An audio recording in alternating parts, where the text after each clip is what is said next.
che ha avuto un'importanza dal punto di vista politico enorme per quanto riguarda la gestione del tema della immigrazione. Quindi continua a svolgere questo ruolo anche da un punto di vista pratico. Well, I now switch to the English language. In any case, Ambassador Vimont understands the Italian language, so I'm going to confine my speech in English in order to thank once again Ambassador Vimont for accepting to deliver a keynote speech in the framework of this Renzo Imbeni Summer School. We are really honored by your presence, Ambassador, and you will have around 45 minutes for your speech. And after the speech, I guess that there will be questions from the students. So we will also have a Q&A session in which you will take this opportunity to ask questions to the ambassador. Thank you once again, and you have the floor. Thank you. Thank you, Professor, and many thanks to the Modena municipality and the Colegio San Carlo for inviting me again. I'm a bit surprised that I have been invited once again, that you seem to be able to bear with me in those summer schools.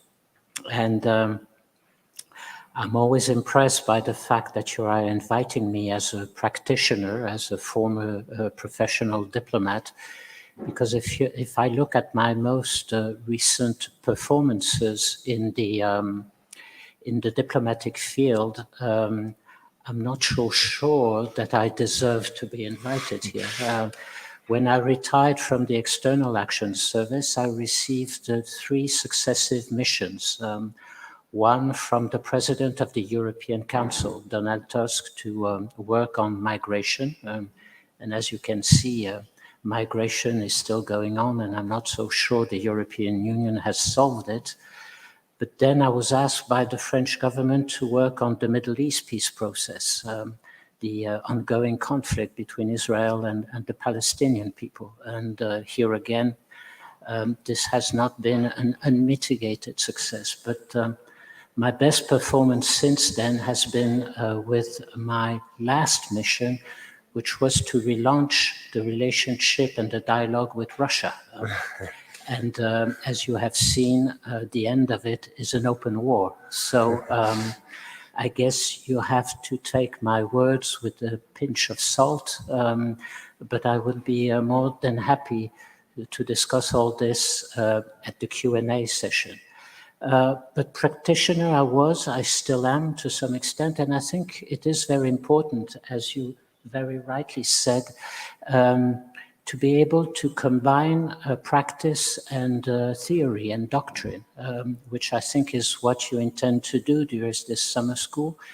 And I'm saying this once again as a former practitioner, because all too often today in the diplomatic trade, we are doing mostly crisis management and contingency planning to a very large extent, which means that we are totally embroiled in the short-term matters, trying to solve in the best way possible what is most urgent.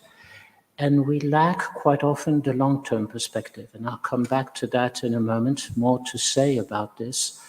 But I think from that point of view, the discussions you're going to have during this whole week, if only from that point of view, the discussions you're going to have during this week are very important to try to be able to combine the long game and the short-term perspective.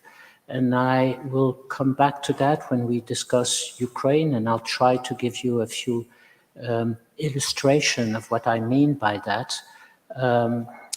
But I think this is really one issue I have been facing time and again in the job, and I think this has to be kept into account.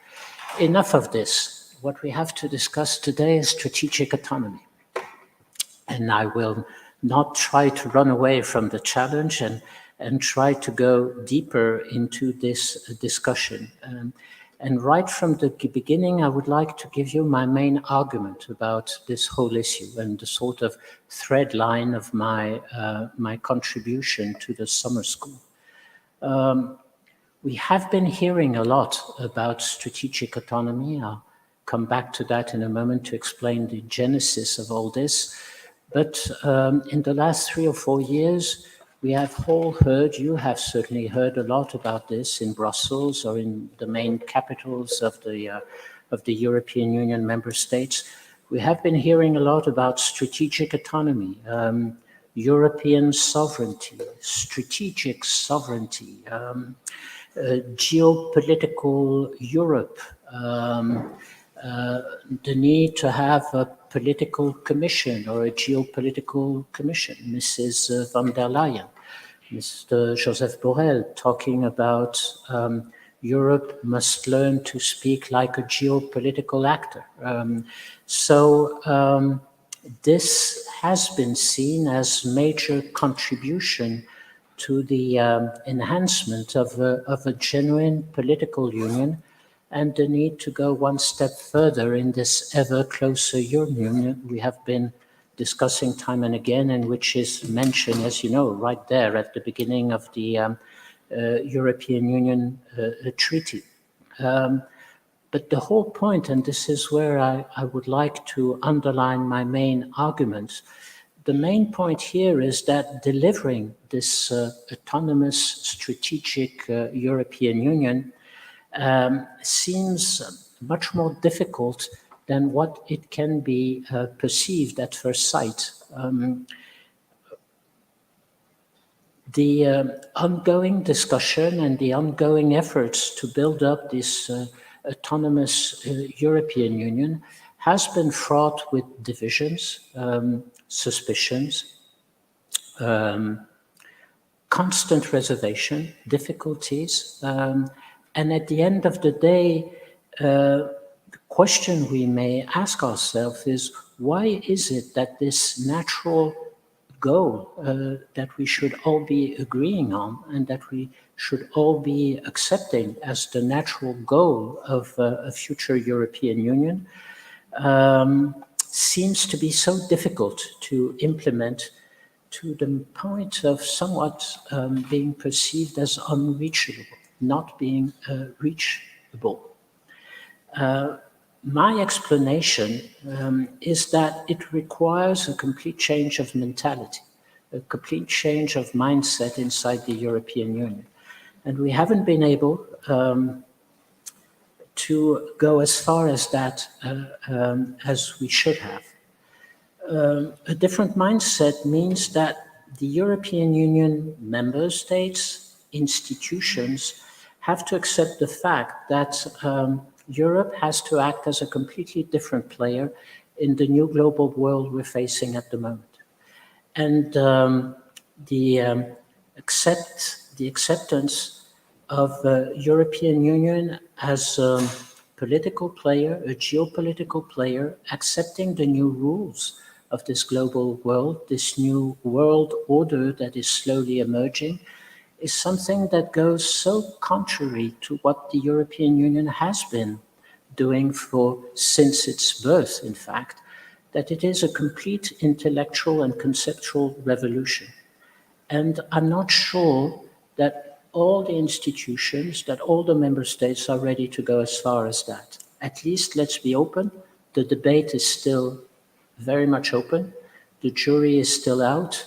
And as long as we're not able to go that far, the achievements we will be able to reach as we move towards strategic autonomy will never be entirely satisfactory. And we have to be aware of that.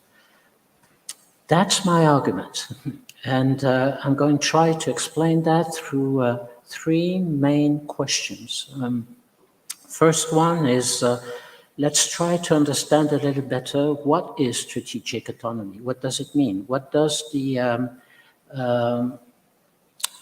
concept of strategic autonomy unfold? And you will see that there is a lot of ambiguity there, and still a lot of stones that have not been uncovered, and a lot of questions that still arise. The second point I will try to raise is, why is it so difficult to implement and deliver? What are the explanations for this inability to deliver autonomy or sovereignty, as some would say? I'll come back to that in a second. How is it so difficult to make it happen? And the third point, because I think this is what you expect from me, is to try to see how we could improve the situation as it stands and try to go a little bit further than we have done so far.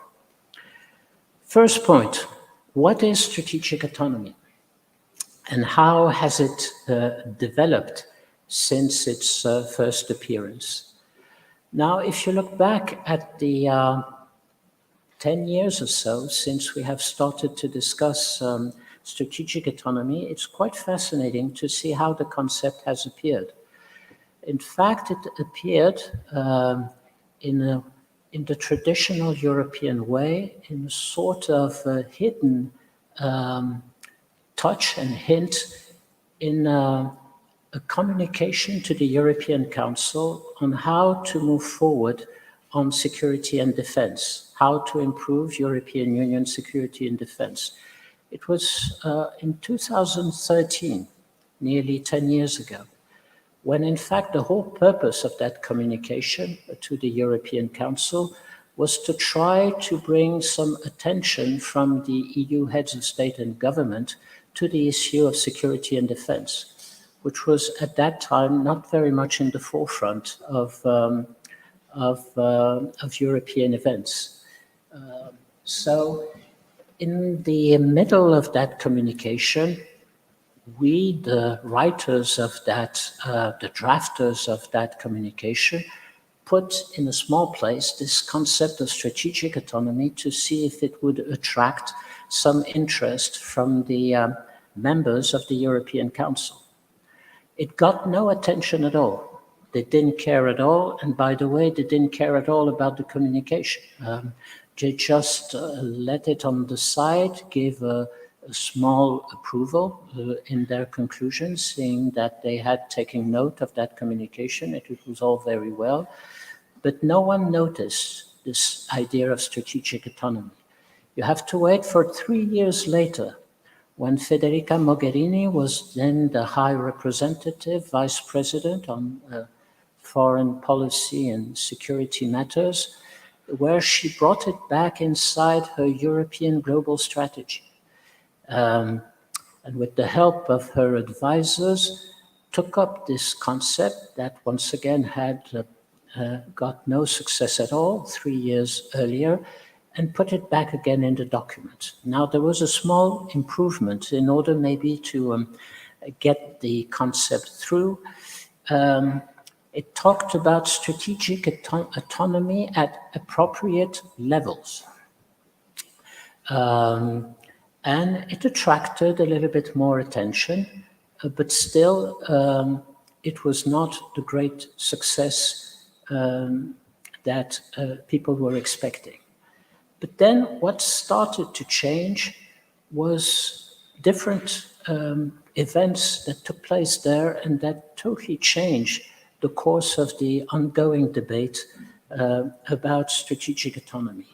It was first Emmanuel Macron, who became president of France in 2017, and came out with his speech in the Sorbonne, where he bluntly delivered this new idea of European security. And for him, strategic autonomy was part of that European sovereignty. It was very much related to security and defense. But still, there was this idea that strategic autonomy would help and improve the path towards European sovereignty. And then with the new von der Leyen Commission, the whole ball started to roll in that direction. Mrs. von der Leyen talked about the need for a geopolitical commission. Joseph Borrell, as I said earlier, talked about the need for Europe to speak the language of geopolitics. And suddenly, this strategic autonomy started to find its own motion, a motion of its own. If you add to that many of the crises we went through, and among others, the pandemic crisis, where suddenly the whole idea of over-dependency towards external markets like China, India, or others. You remember the whole issue about Europe not having enough masks, being short of vaccines, discovering that aspirin was more or less totally manufactured in India or in China, brought about a whole new debate about how to diminish and reduce that over-dependency and how to recreate some independence, namely some autonomy for Europe. So it was a new concept that came out from the Commission, which was we need strategic autonomy, but we need an open strategic autonomy, one that remains open, meaning autonomy equals freedom of action for the EU, the capacity to push back against over-dependency, and secondly, this somewhat new prospect about strategic autonomy, that this was a concept that was not only connected to security and defense, but that could also deal with many other economic aspects of the European integration, namely manufacturing goods, trade, new tech, and nowadays, as we hear more and more about this, food, energy, water, so on and so forth. The meaning, therefore, was moving from security and defense to the overall fields of action of the European Union to talk about the ability and the capacity of the European Union to have its own freedom of action, capacity to act on its own, to protect its own interest, which I think is the more overall comprehensive definition of what strategic autonomy was about. Let me give you another quotation from Emmanuel Macron about strategic autonomy and European sovereignty. A reference that I found out while I was preparing this conference, and which I found rather interesting because it will give you some understanding of some of the difficulties we're still facing today. It was a speech that he made on February the 7th, 2020 at the Military Academy in Paris, where his idea of European sovereignty and strategic autonomy was still very much linked to security and defense matter. But his point was what we're looking for, and I quote, is the building up of a European capacity to act freely and independently, I insist on independently, so as to complete and enhance the sovereignty of the member states. And he added, we will then set up the tools in order to shape a common awareness, secondly, defend shared interest, and thirdly, act when necessary in an autonomous and supportive manner among all of us. And you have there more or less all the different elements of what a strategic autonomy should be. Here again, as I was saying earlier, we have been progressively shifting to larger fields of action than only security and defense, which was the field that Macron was referring to. And as we have been enlarging the security concept to economic security, trade security, energy security, and many other fields, we have added two important dimensions of what strategic autonomy may be. One is, as I was saying earlier, to try to find an answer to the risk of over-dependency. The second one is find an answer to the risk of overt or hidden coercion from many of our partners in the world.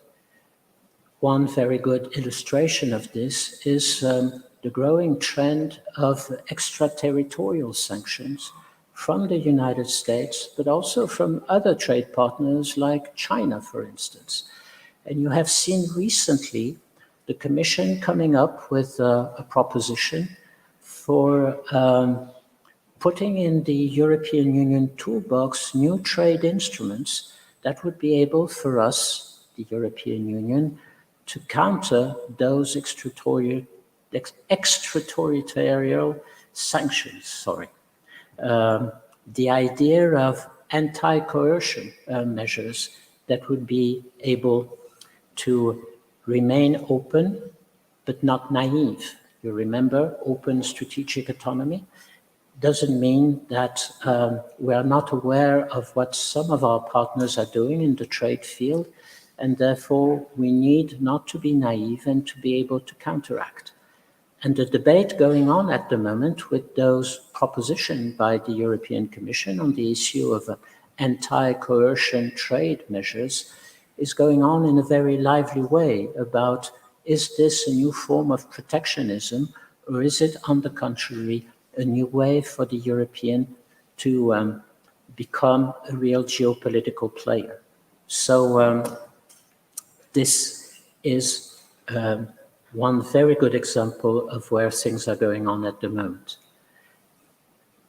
Third element that I wanted to put to you in this sort of historical perspective about strategic autonomy. What has been done so far? The record is not all that bad, let's be honest. If you look, if only, at the security and defense field, a lot has happened since 2013, when this concept of strategic autonomy was launched. Let me give you very quickly a few examples. The European Defence Fund, first of all, the permanent structured cooperation, moving in afterwards, the annual review of defense budgets among the 27 member states, the European Peace Facility that we have set up, and as you have seen, has been exploited to a very large extent already for the support, military assistance to Ukraine. We are nearly 2.5 billion ahead now in this European Peace Facility, which has been allocated something like 5.7 billion euro, which means that nearly half of that peace facility has been already used for Ukraine. And then, of course, because I'm sure you're aware of that, the strategic compass that has been adopted in March of this year, and which set up a sort of overall strategic vision of what European defense and security could be in future years. So this has been a great success. The economic dimension of strategic autonomy has come later, but it is there also, and progress has been made. With the pandemic and all the work that has been done in the field of the vaccines, where in a few months Europe has been able to achieve the ability to manufacture its own vaccines in a very speedy and efficient way. Aspirin is also being manufactured now back into Europe. Then with the Ukrainian crisis, as we are witnessing today, you have the whole debate about energy autonomy now being there very much in the forefront of the discussion between European member states. How to get rid of our over-dependency towards Russian gas, of course, but also Russian oil. And the ongoing discussion about should we go back to nuclear industry, should we reopen coal mines, fields? Should we manufacture or own hydrogen? All this is part of this debate about how Europe can be less dependent and therefore more independent from some of our partners as the world is shifting around. Yet, and I come back to what I was saying earlier, why is it that we still have this sense of underperforming and under-delivering when we discuss autonomy? How is it that we see and perceived the discussions going on with energy, for instance, as coming too late, as EU member states and EU institutions not having been able to anticipate what was going to happen? And why is it that we have been so short-sighted with regard to our over-dependency to Russian gas, or to some extent to many of the Chinese manufacturing products that we have been buying time and again from that country, now that we are watching and perceiving China as more and more a rival and less a partner. It's difficult to give, and I'll come back to that later on general expectation, but I would say that two reasons why we have been somewhat short-sighted and not being anticipative enough with what was going on. The first one is that I think autonomous security, autonomy and sovereign Europe and strategic sovereignty, etc., has been very much, and I can say it because that comes from my own country, a French concept. And for many of French partners inside the European Union, this was seen once again as a French attempt to lead and to become the leader of the European Union, which is not all that much liked inside the European Union, as you know.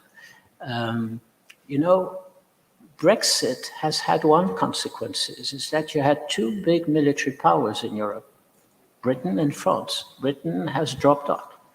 And now France is mostly left alone as the one main military power, in the sense the military power capable of projecting its force outside of Europe, Africa, for instance, South Pacific, if need be. And therefore, when you have France speaking about European Union security and defense policy, it rises immediately a sort of warning bell that let's be careful. Here comes France again with its idea of leaving this whole union.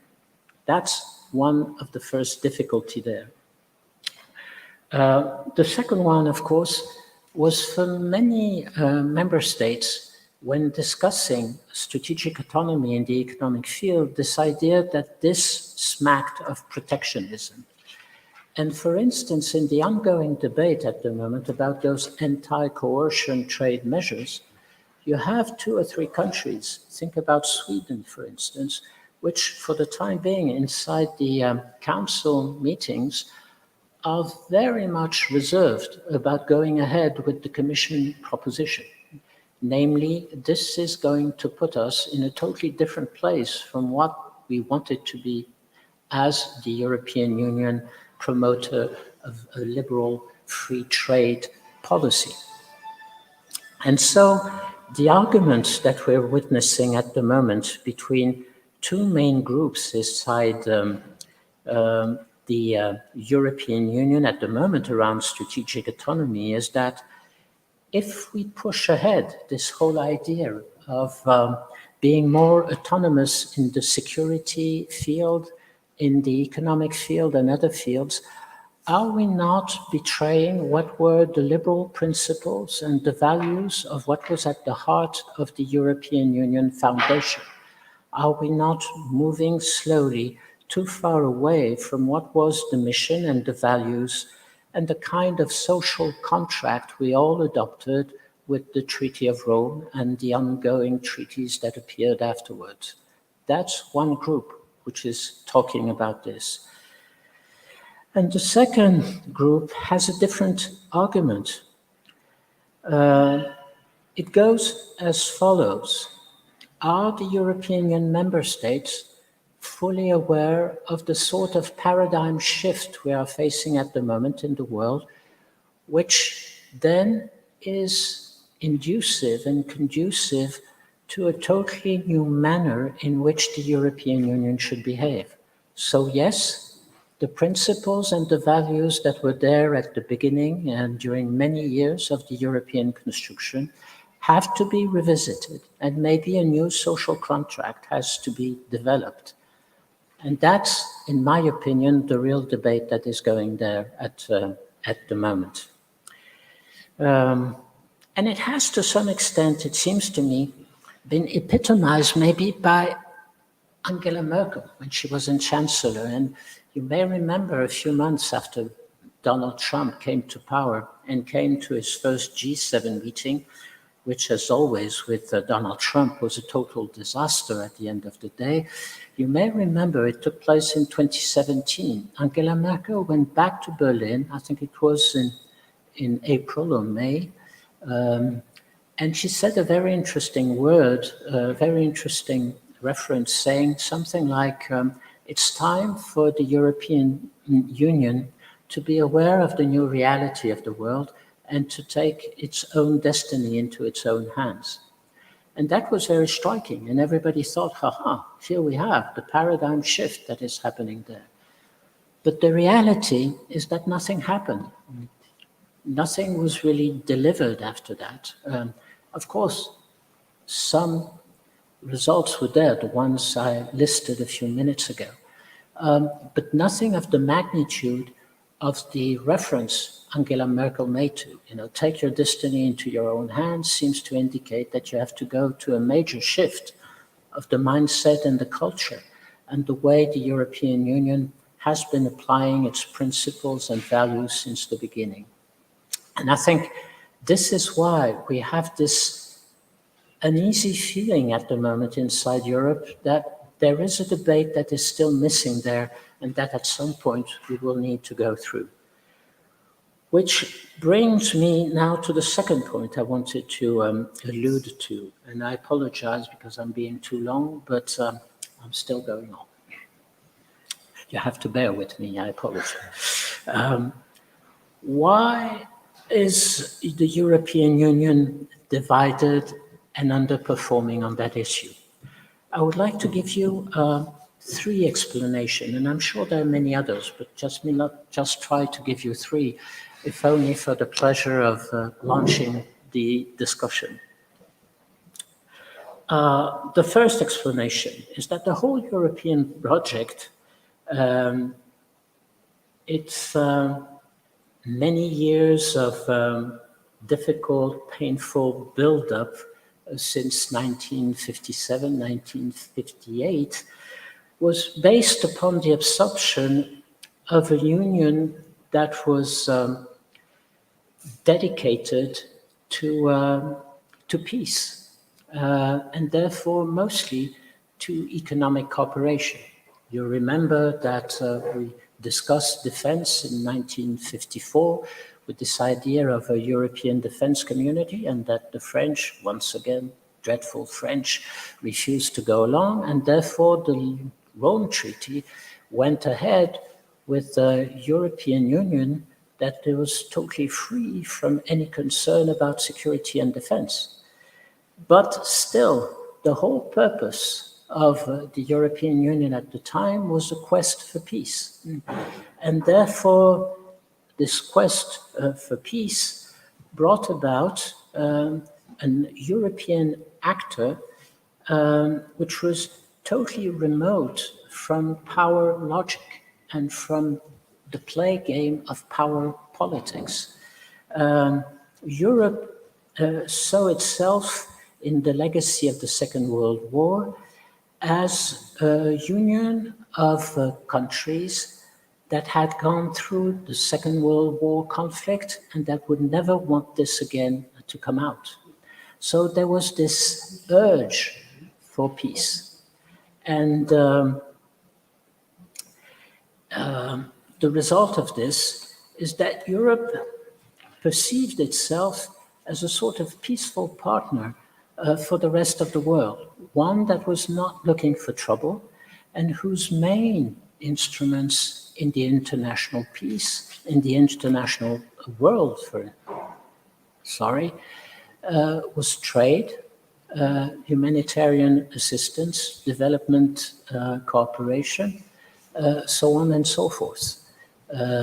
No need to have a European army or to discuss security and defense, because this was not the purpose of Europe. Europe had a universal message to show to the rest of the world that having succeeded in bringing peace between the EU member states, it wanted that lessons to be useful for our partners. And that was really what it was all about. And of course, the whole problem is that on the European Union continent itself today, war is back with the Ukrainian conflict. And therefore, to some extent, this conflict is just simply shattering the whole idea of a peaceful Europe that was able to send a message of peace to the whole world. Joseph Borrell's words I was mentioning already twice, we need now to be a geopolitical actor, is a sort of acknowledgement, recognition that something has definitely changed there. The problem, of course, is that Europe, having perceived itself for many years as a peaceful player and not a power politics player, has great difficulty in changing the game it has been playing. And you still see it today in some of the academic work you will see still today in recent days. You have Anna Bradford coming out with a very interesting book about the Brussels effect. In other words, Europe as a normative power, which is playing through mainly the channel of European norms and standards applying for the rest of the world, and bringing, therefore, a peaceful way of influencing of partners as we go on. And you have this kind of paradox that I find quite fascinating, where on one side, up to the Ukrainian crisis, Europe was looking at itself as a peaceful player, a normative power, playing the soft power game and being far away from trying to impose its rule on others, whereas many of our partners outside of Europe were not perceiving Europe as such a player. Do you remember, I come back to Donald Trump, talking about the European Union, saying, if I remember well, Jean-Claude Juncker, who was then president of the European Union, Jean-Claude, you're a killer. And saying in many of his interviews, Europe is worse than China, with the traditional Donald Trump's obsession with trade and the balance of the trade balance. Of course, he didn't like Europe because our trade balance with the United States is very much in our favor. And he used to say, Europe is a worse trade partner than China. And once I get rid of China, I will look at Europe again. Could I add a personal anecdote? While I was, you very kindly reminded that at some point I was working in Washington and traveling around the country and meeting a lot of CEOs of big American firms, Google, Apple, and others. And I was telling them Europe is still a young power, which is harmless and not too dangerous. And you have to understand and give us some time to become a real power player. The answer from my counterparts and my interlocutors was, you're kidding. Google just had a penalty from the European Commission of 5 or 7 billion euros. Same for Apple. So don't come and tell me that Europe is harmless. I hate you. You can be a very painful partner. And this has been, to me, a very interesting contradiction and paradox that we have been going on for many years. Europe doesn't see itself yet today as a power player. And maybe it's precisely time for change. Second explanation, the world is changing. And this is really what is going on and what Europe has to understand now very fast and very quickly. A fundamental shift is happening in global world. The geopolitical environment is changing, and I would say reinforcing the inadequacy of the European Union playing game to a completely transformed world. You know this, and I don't want to spend too much time on this. As we all know, new challenges have appeared. Climate change, new tech, digital world, etc. New actors have appeared. Private enterprises have become just as important as diplomats. With the pandemic, the big pharmaceutical enterprises were just as important as nations. And the owners of new tech, from Apple to Facebook to the big GAFAs, etc., are becoming the master of this world. And in fact, the world order has been fundamentally transformed now through three major crises that we have been witnessing without understanding entirely what would be the implication. It was the 2008 financial crisis, which has totally reshaped the liberal order.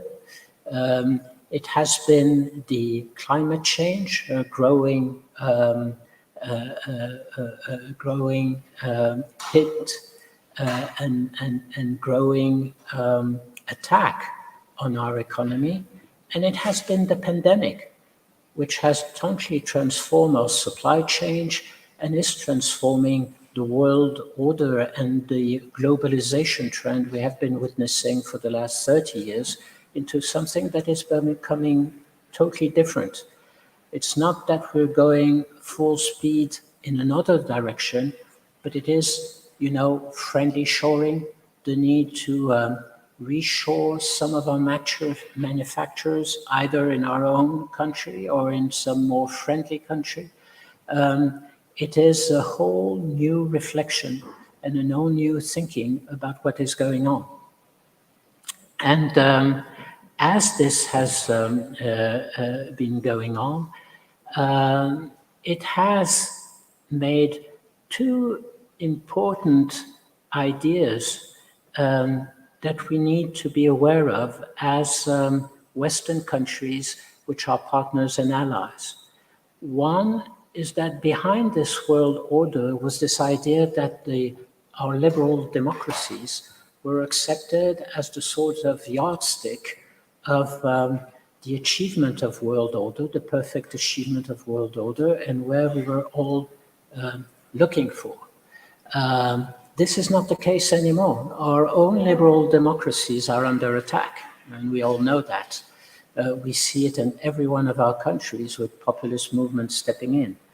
And therefore, this sort of political template that we were trying to offer to the world is being more and more perceived as a template that is weakened and that is now under stronger attack than ever before, and now more and more criticism.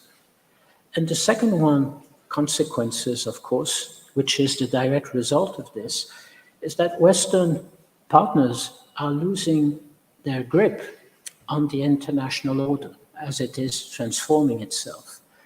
there is a growing contestation from what is being called the Global South. And that criticism of Western countries has brought about new groups of countries that are looking for something different. And Russia and China, among others, but not only. Think about other partners like India, like Turkey, and like some other countries, are trying to coalesce into a new groupings, new gatherings that are gaining stream and momentum. You remember a few years ago, and I just leave this to your own thinking, when China and Russia pushed forward this idea of a BRIC coalition, which meant Brazil, Russia, China, India, we were all laughing at this, saying this will go nowhere. BRIC is moving ahead. New countries are thinking about adhering to it. Argentina has talked about moving in. Egypt has been asked to join. Algeria is being lobbied, and others may be moving in. And this BRIC is starting to look more and more as a sort of counter G7 from the Global South, the new leadership of the non-Western coalition. And I think this is very interesting because it brings me back to strategic autonomy.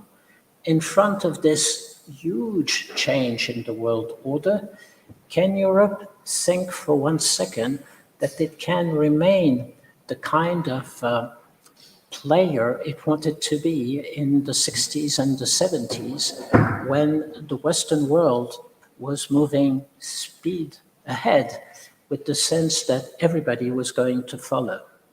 This need to understand that the world is shifting in a totally new direction, forcing, therefore, the European Union to adapt to this new reality, is something we need to be more and more aware of.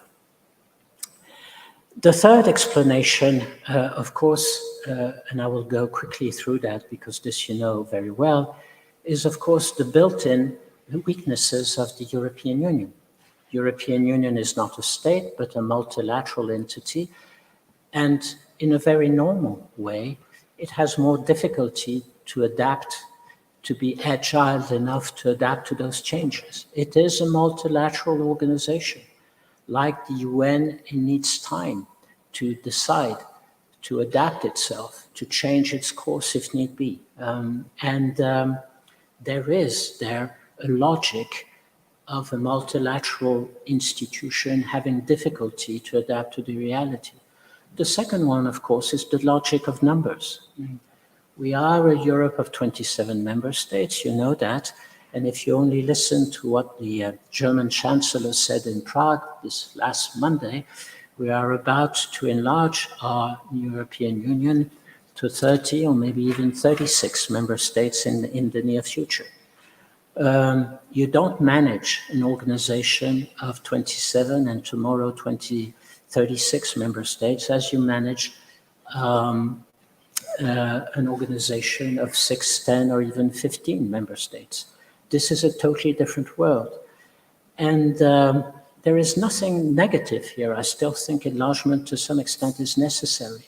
But the real issue here is that Europe, the European Union, has never really wanted to look in the face this new reality.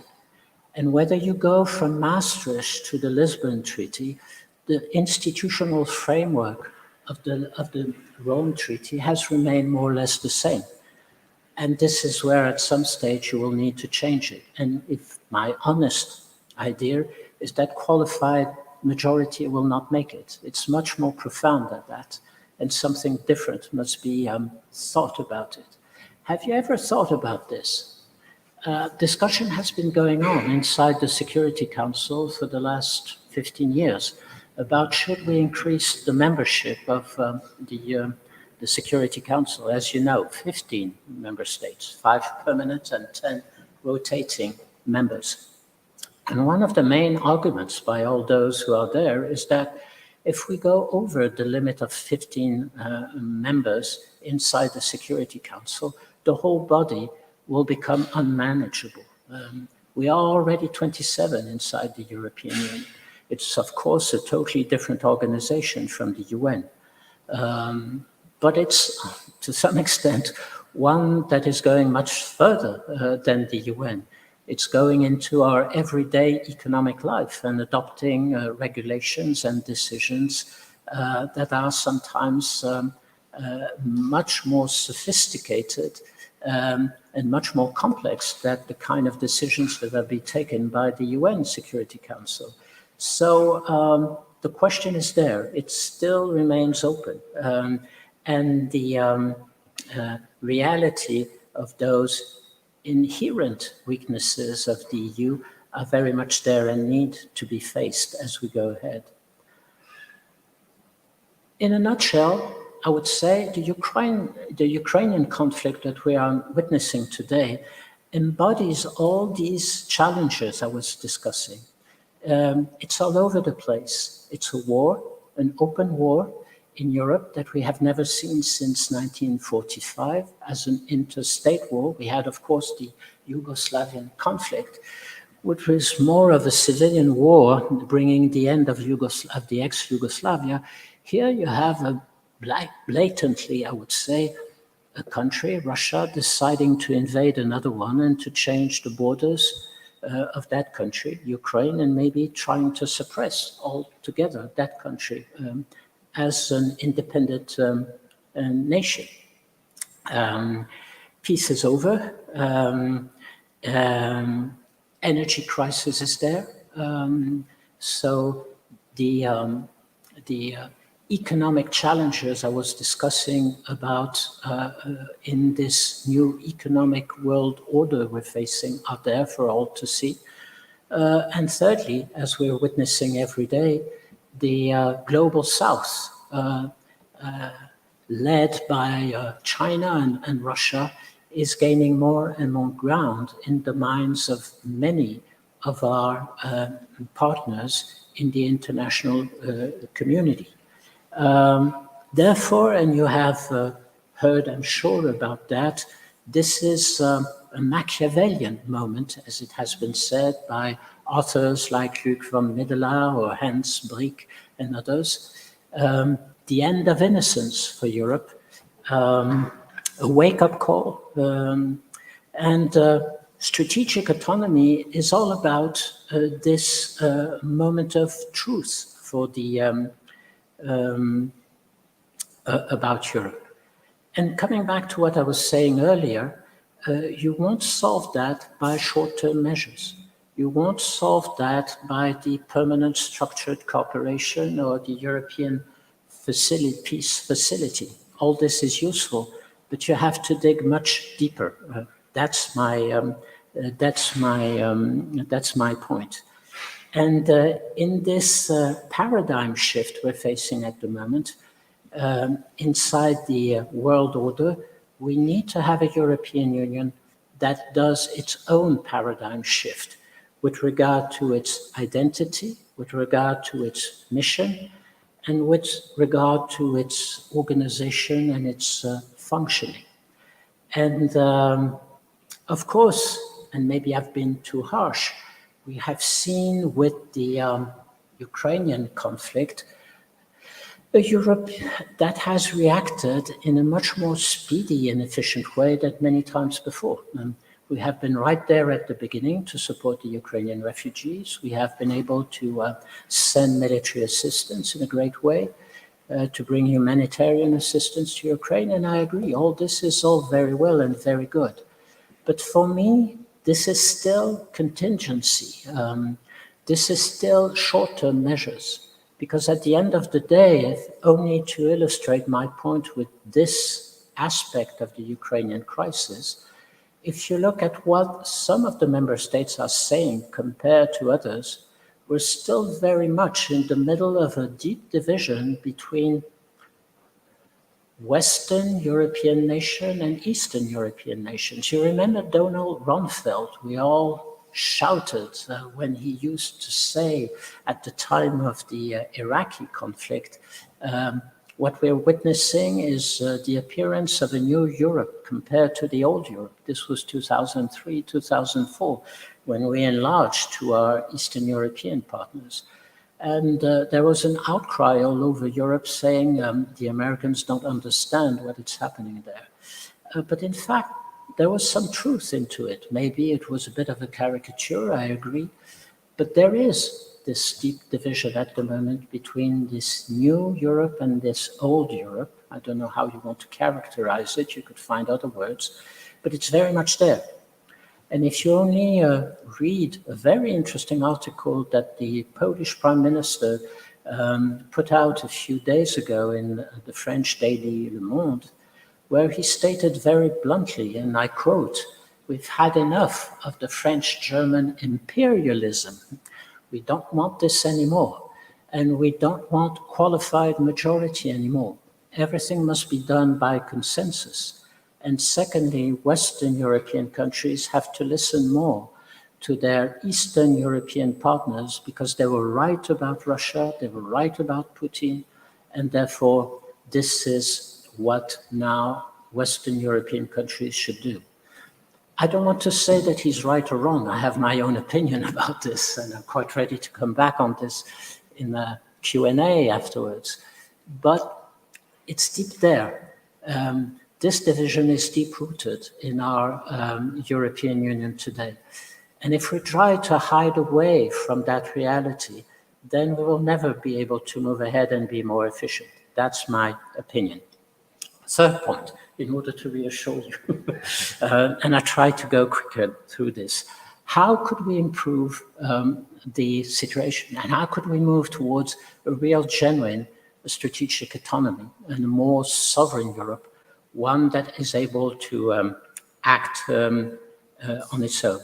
I have no intention to go into a lengthy, detailed list of measures that are needed.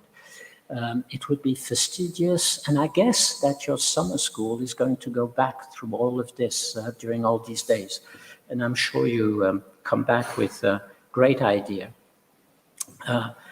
But my point is to hint very quickly at what a new mindset means, in my opinion. The implication of that and the precondition that seems to me to be necessary for a more successful European strategic autonomy. I will try to illustrate that with a few instances, not to give you the impression that I am trying to stay away from reality. You know, this is the old diplomatic trick. You stay very vague and you run away in order to not to be forced to go deeper into the issue. But what I really would like to do is to help you understand what I think is the major issue there, and the kind of shift the EU must engage in if it wants to perform better and to be more efficient. I will give you 4 quick illustrations of what I mean by that. First one, try to find among us, the 27 member states, a consensus on the analysis on the state of play of where we are, and a common understanding of the profound change that the paradigm shift I was discussing about implies for the profound nature, the dimension and the scope of action of the European Union, and as I was saying, the organization and the functioning of the European Union.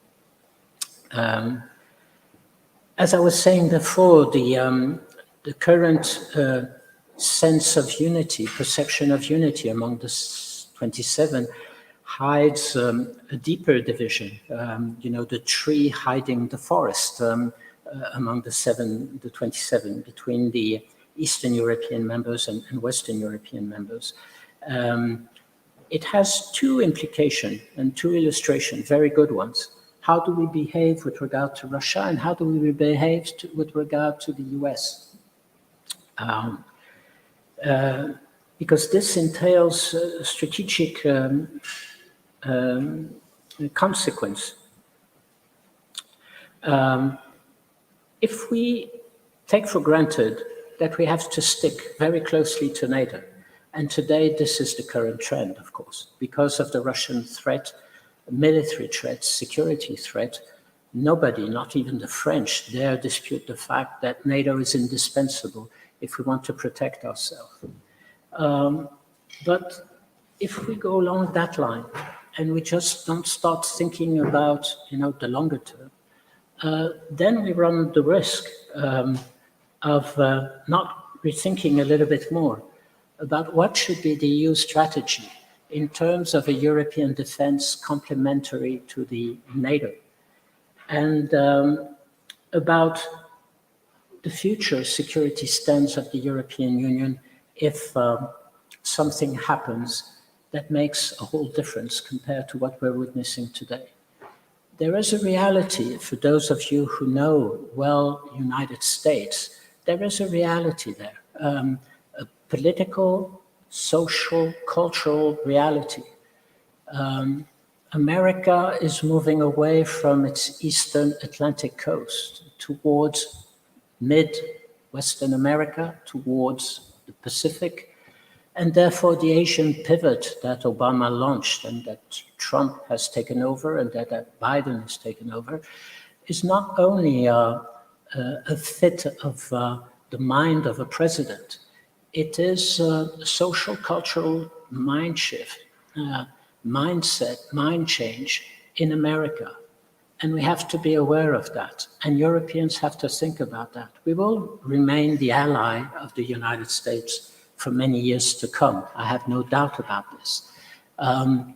But we have to be aware that inside America, and not only in the White House, but when you go to Wisconsin or Kansas or elsewhere, Europe is very far away now. And the danger is China. Even with what's happening in Ukraine, Russia is not considered as the main threat. Surprisingly, maybe, for all of us.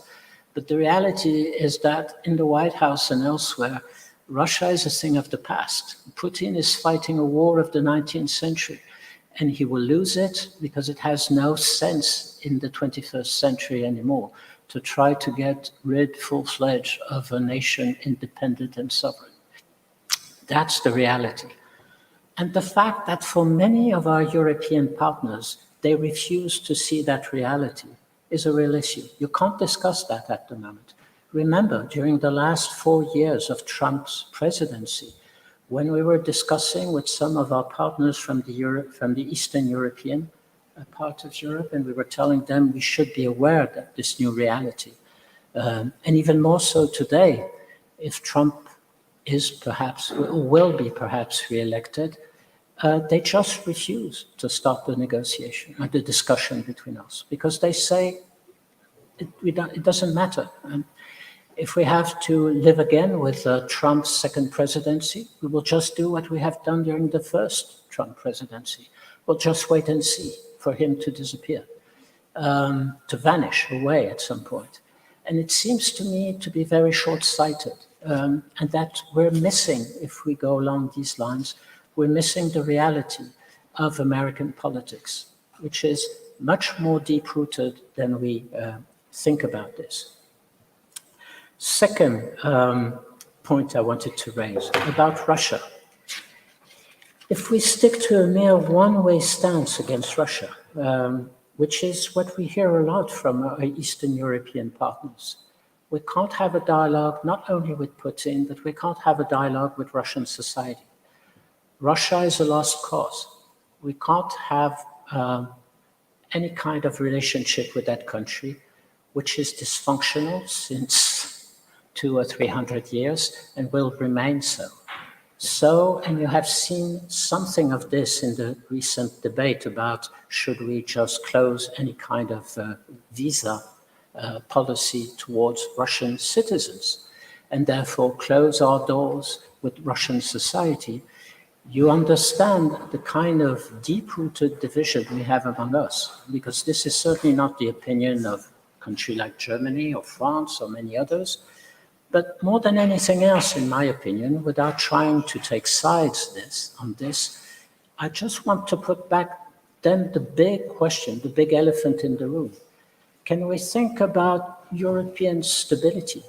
In other words, stability of the European continent. If we take for granted that one of our neighbors, in fact, the largest neighbor, namely Russia, will just be left out in the dark without any kind of contact, any kind of dialogue with them for the future. Of course, it's not for today. It's not even for tomorrow, and we have to get through the Ukrainian crisis at the moment. But it's about thinking about in 20 years or 30 years' time. What is the kind of relationship we want to have with Russia? And are we ready to start discussing that and to try to come up, as I was saying earlier, at the end of the day, with a sort of common analysis and common vision of where we want to go?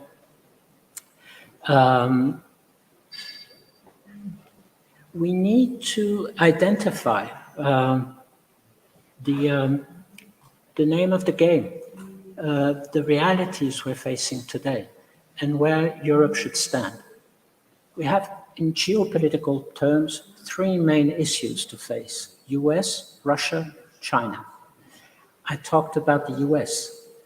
The US democracy is slowly shifting to something different, it seems to me.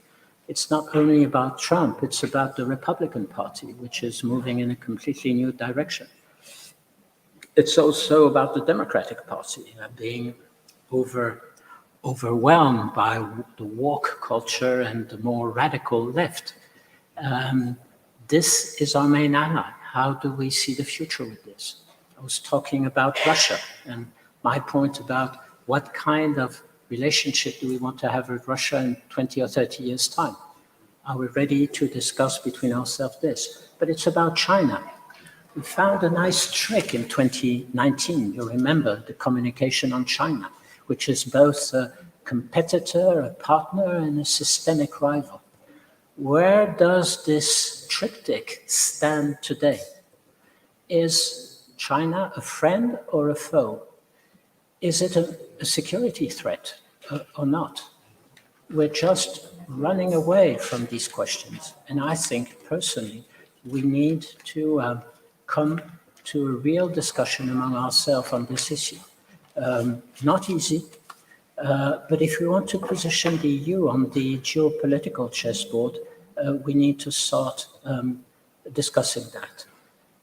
Second proposition, reconcile the traditional distinction between short-term and long-term. I've talked about this earlier on, and I will not try to be too long there.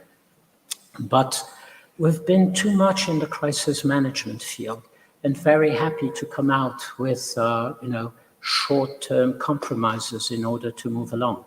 But we need to anticipate. We need to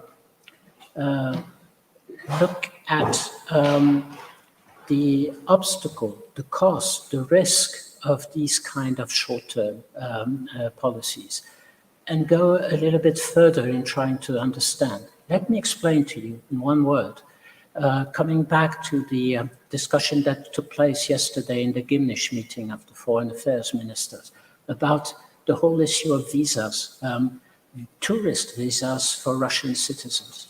The real issue there, and of course, we have fudged the issue at the end of the day by just deciding to suspend the facilitation agreement, the visa facilitation agreement, because we haven't been able to go to the heart of the matter, which is what kind of relationship and policy does the European Union want to have with Russian society?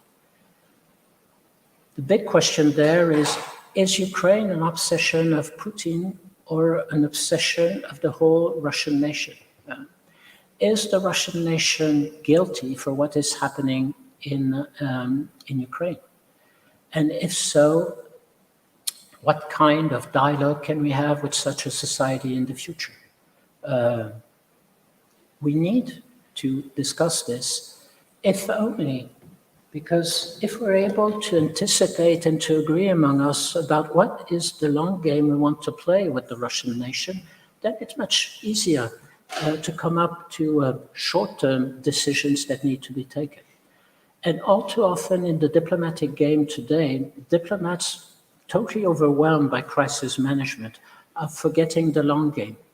And I think we have to come back to that. Third idea, internal improvement in the European Union is deeply, solidly, narrowly linked to any kind of external upgrading. I've heard a lot of my colleagues, former diplomats, saying that the problem with Europe is that it is too much self-centered, too much navel-gazing, and it's being obsessed by its own domestic problems and unable to look outside of Europe. It's right to some extent, but it's not enough. And here I come back to what I was saying earlier. If we don't have this effort, if we don't make that effort among ourselves to improve our toolbox of institutions, our toolbox of legal and operational instruments, if we're not able to revisit our institutional framework, find ways of a more democratic approach, revisiting the overwhelming predominance today of the European Council, for instance, compared to the Council, the Commission, and the European Parliament, then we're in for more shortfalls, shortcomings, fault lines that is going to appear there. And therefore, the whole point of trying to oppose internal revisions, reforms, and external action seems to me to be totally misleading. Because it's the same with every one of our nations. Today, diplomacy is totally influenced by domestic politics, to the horror of professional diplomats, but that's the reality. 20 years ago, diplomats couldn't care less about what was happening in their domestic politics. That's not the case anymore. Foreign issues, diplomatic issues are there in the front line of the newspaper. Political parties are handling this in a more or less efficient way. But that's the new reality, and it's the same for the European Union as such. Last point, and I promise you I'll finish after that. Externally, looking at our external policy, the change of the mindset, in my opinion, requires also a totally new approach of the European Union towards this new global order we are facing. The European Union has seen itself, and I was mentioning that several times, as part of this big Western alliance that was dominating the world order for many years, as a peaceful actor, as one who would impose its soft power, its norms, and its peaceful influence. This, as I said, is totally changing. And therefore, for Europe, it's a matter of finding its own answer to this new reality. In other words, it's about Europe inventing a new brand of diplomacy and foreign policy that isn't there at the moment. And just to give you one example, it's our relationship with Africa, or with Latin America, or with Asian countries.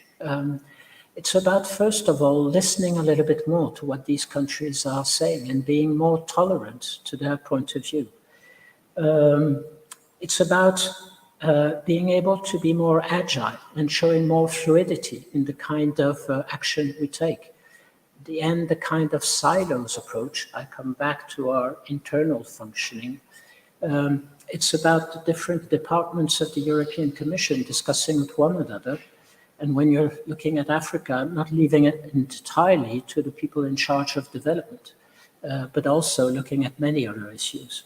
And thirdly, it's about finding our own thinking and about being more innovative, thinking out of the box, being audacious, and thinking of our own. And think about this for 1 second when you're dealing with China, what I was saying before. Do we consider China as a threat, an enemy, or as a friend and a partner? Doesn't that imply that we need to have our own thinking about this different from the one set up by the American administration? That's the whole point. That doesn't mean that we will not remain a strong ally of the United States, but it means that we have to be able to think of our own, to think on our own, and to be able to move along. I could go much longer, poor you, and give you more proposition, but I think I'll stop there because I've been quite too long. My whole point, as you know, and you have understood now, is that this is about a real intellectual, conceptual revolution, mentality revolution for the European Union. I have one question that I put to you. I don't know exactly where that kind of discussion should take place, because it's a difficult discussion, a very substantial one. European Council sessions are not made for this. The issue is so huge and the challenges so numerous, so pluridimensional, that you could launch the discussion in many different parts. And therefore, for me, it brings about the questions of where can you have that discussion among EU member states? Or maybe is it necessary to ask a group of wise men, former leaders, to do this thinking on behalf of EU leaders and EU institutions? I don't know. But it seems to me that the magnitude of the challenge Europe is facing today requires such a new thinking more than ever. I'll stop there.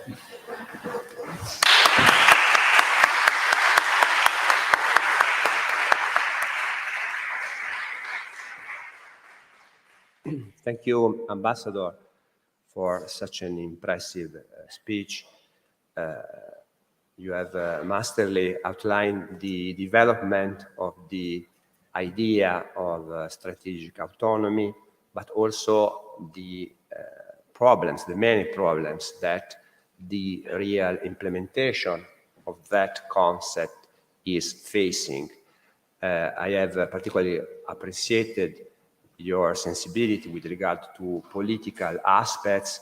For instance, you have stressed the idea that this concept is seen as a concept having a French origin, and that can lead to a certain mistrust on the part of other partners.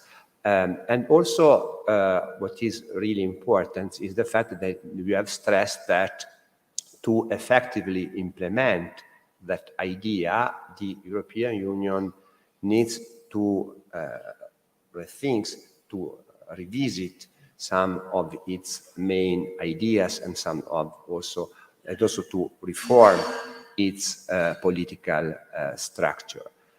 I have also appreciated your recommendation for more flexibility in the external relations between the European Union and the other partners. You have mentioned China, for instance.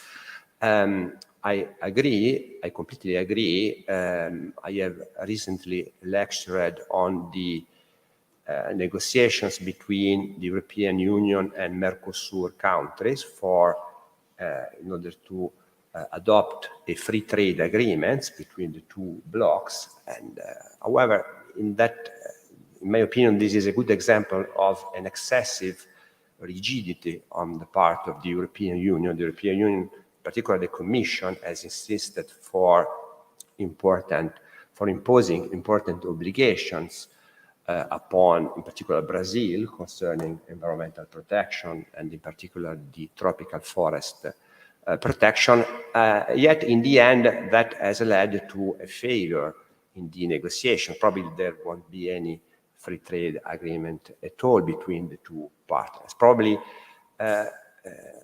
more flexibility should be important in dealing with these problems. In any case, as I mentioned, we also have a Q&A session. So now I invite students, if they will, to ask questions to the ambassador, and you are not required to focus exclusively on the subject, on the topic of today's lecture. You can also ask questions concerning different aspects of the European integration, taking advantage of the opportunity to meet such an important figure in European affairs.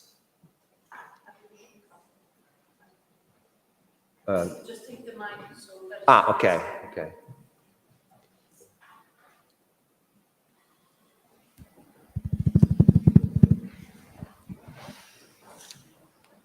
Se ci sono domande può gentilmente presentarsi.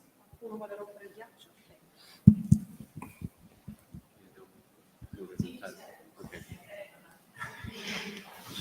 Hi, I'm Alessandro Marrazzo. I'm a law graduate this year also, so I'm a new law graduate. And I would like to ask you your opinion about the relationship between the chance of develop the autonomic strategy of the European Union as a real union, and the relation between this and the politic and legal reality of the state sovereignty.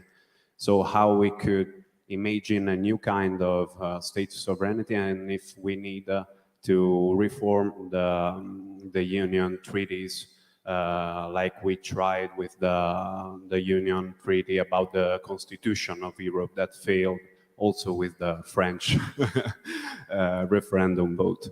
Thank you. It's a very old debate, as you know, that has been going on for years. In my country, for instance, just to show you how much we are backtracking compared to 20 years ago, people don't dare talk, politicians don't dare talk anymore about transfers of sovereignty.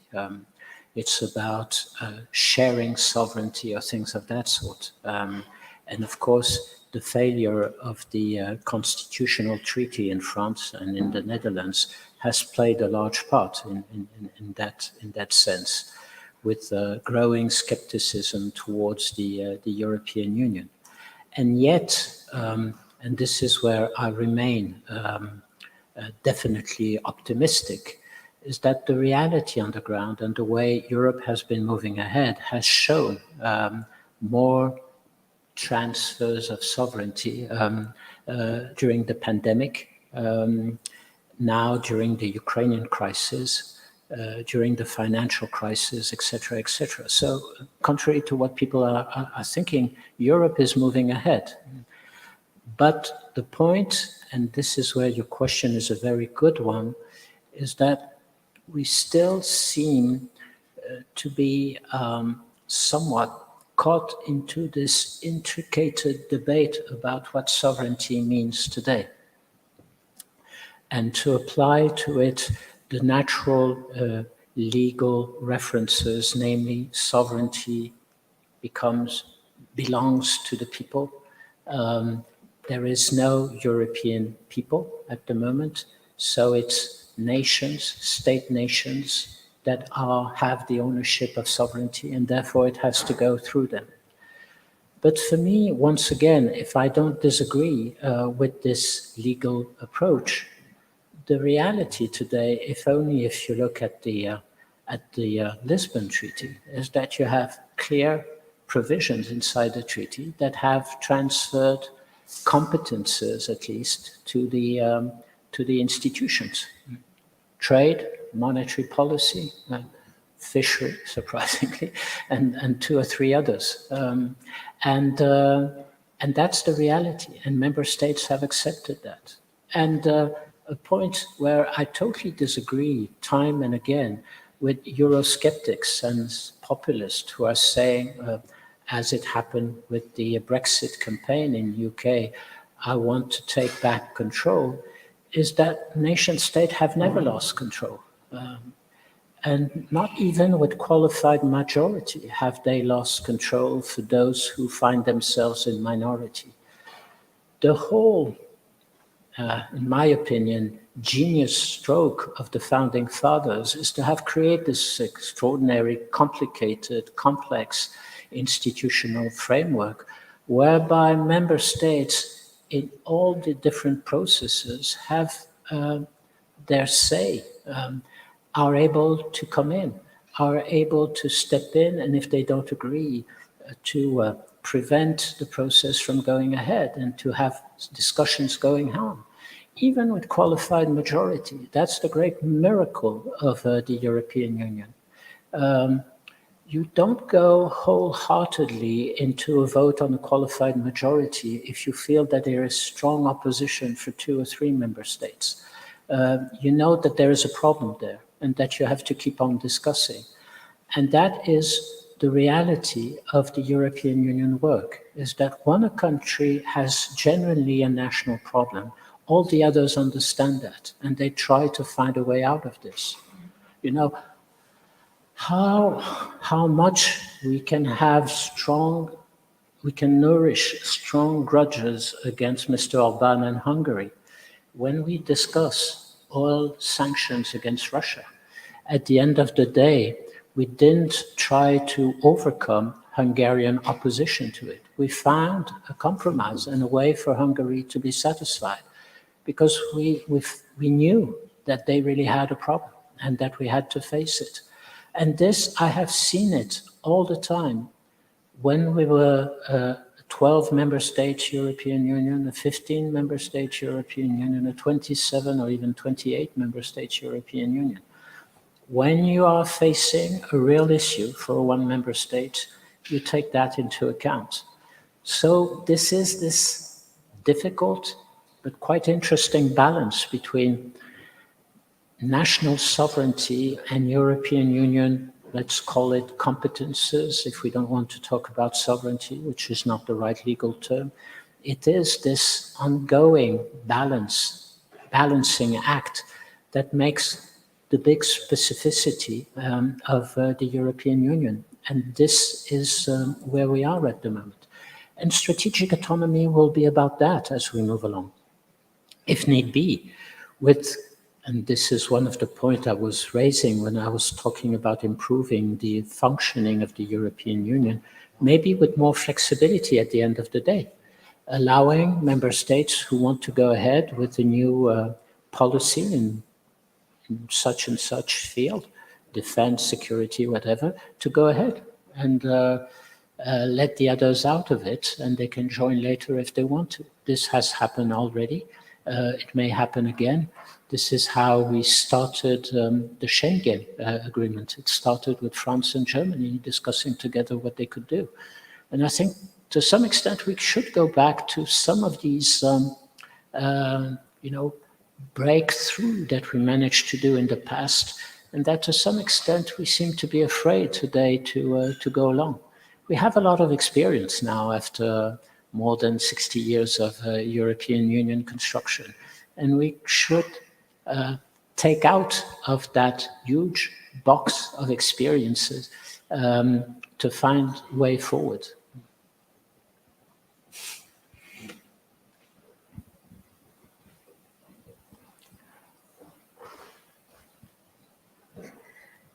Thank you, Ambassador, for your excellent explanation of such a relevant yet very hard, difficult topic. My name is Chiara Maria Murcia, and I'm a recent graduate in International Cooperation and Economics for Development. And thank you also, get the opportunity to thank you all for the organization of the summer school. I have actually quite a few questions. I will try to narrow them as much as I can.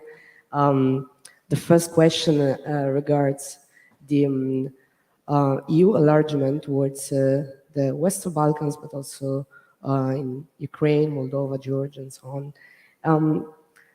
You just said that it's also okay, it's also possible to letting others out, not to deal with this issue as an emergency, as you clearly said, it's already happening with Brexit and so on. But at the same time, I do believe that in the case of the Western Balkans, for instance, letting them out, not fastening the enlargement process,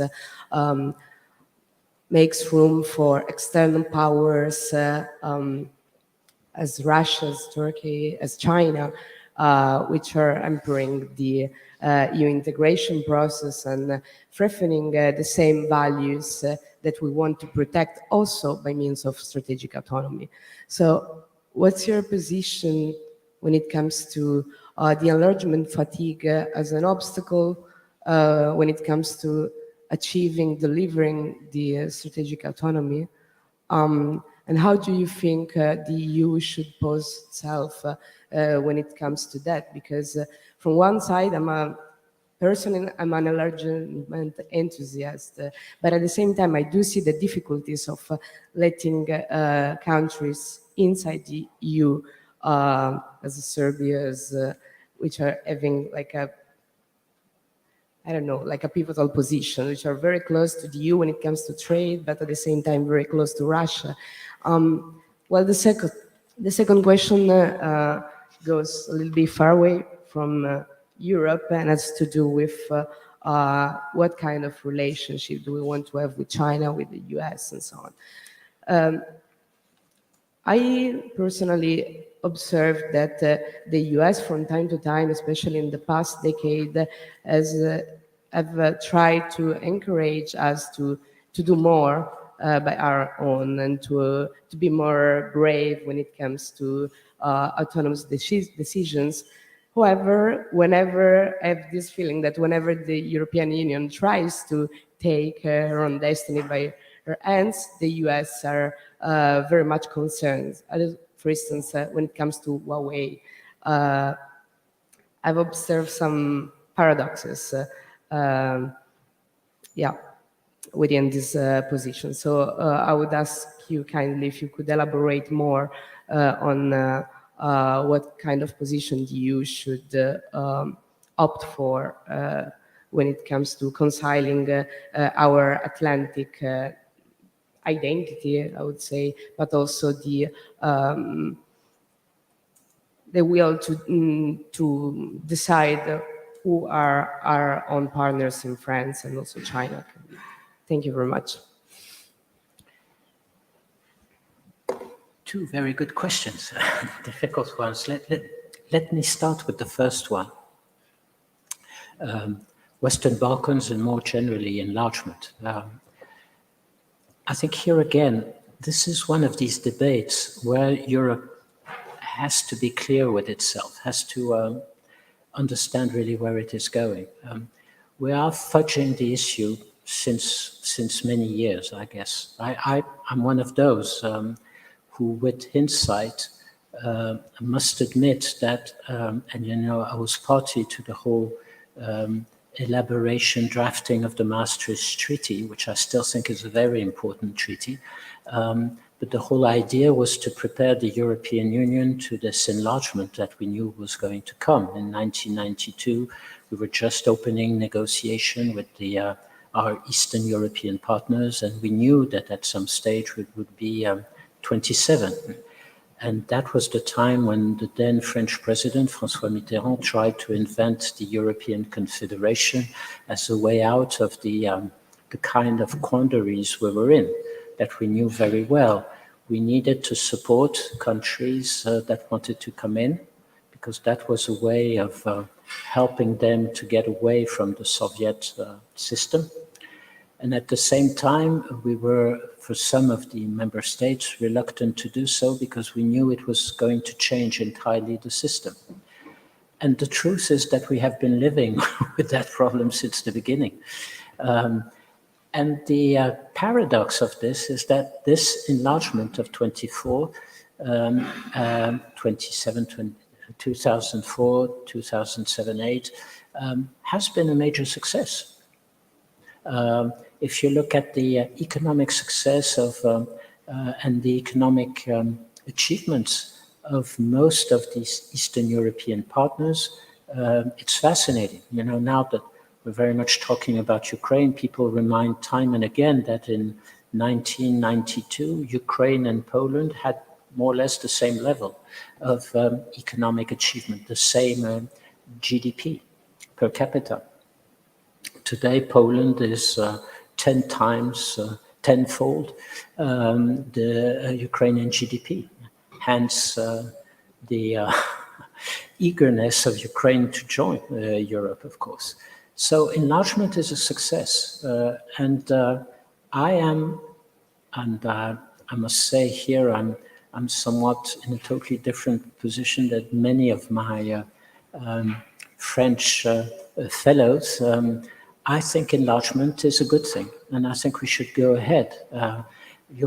We are in the worst position where we are saying to Western Balkan countries, we want you in, and then we're doing everything to keep them out.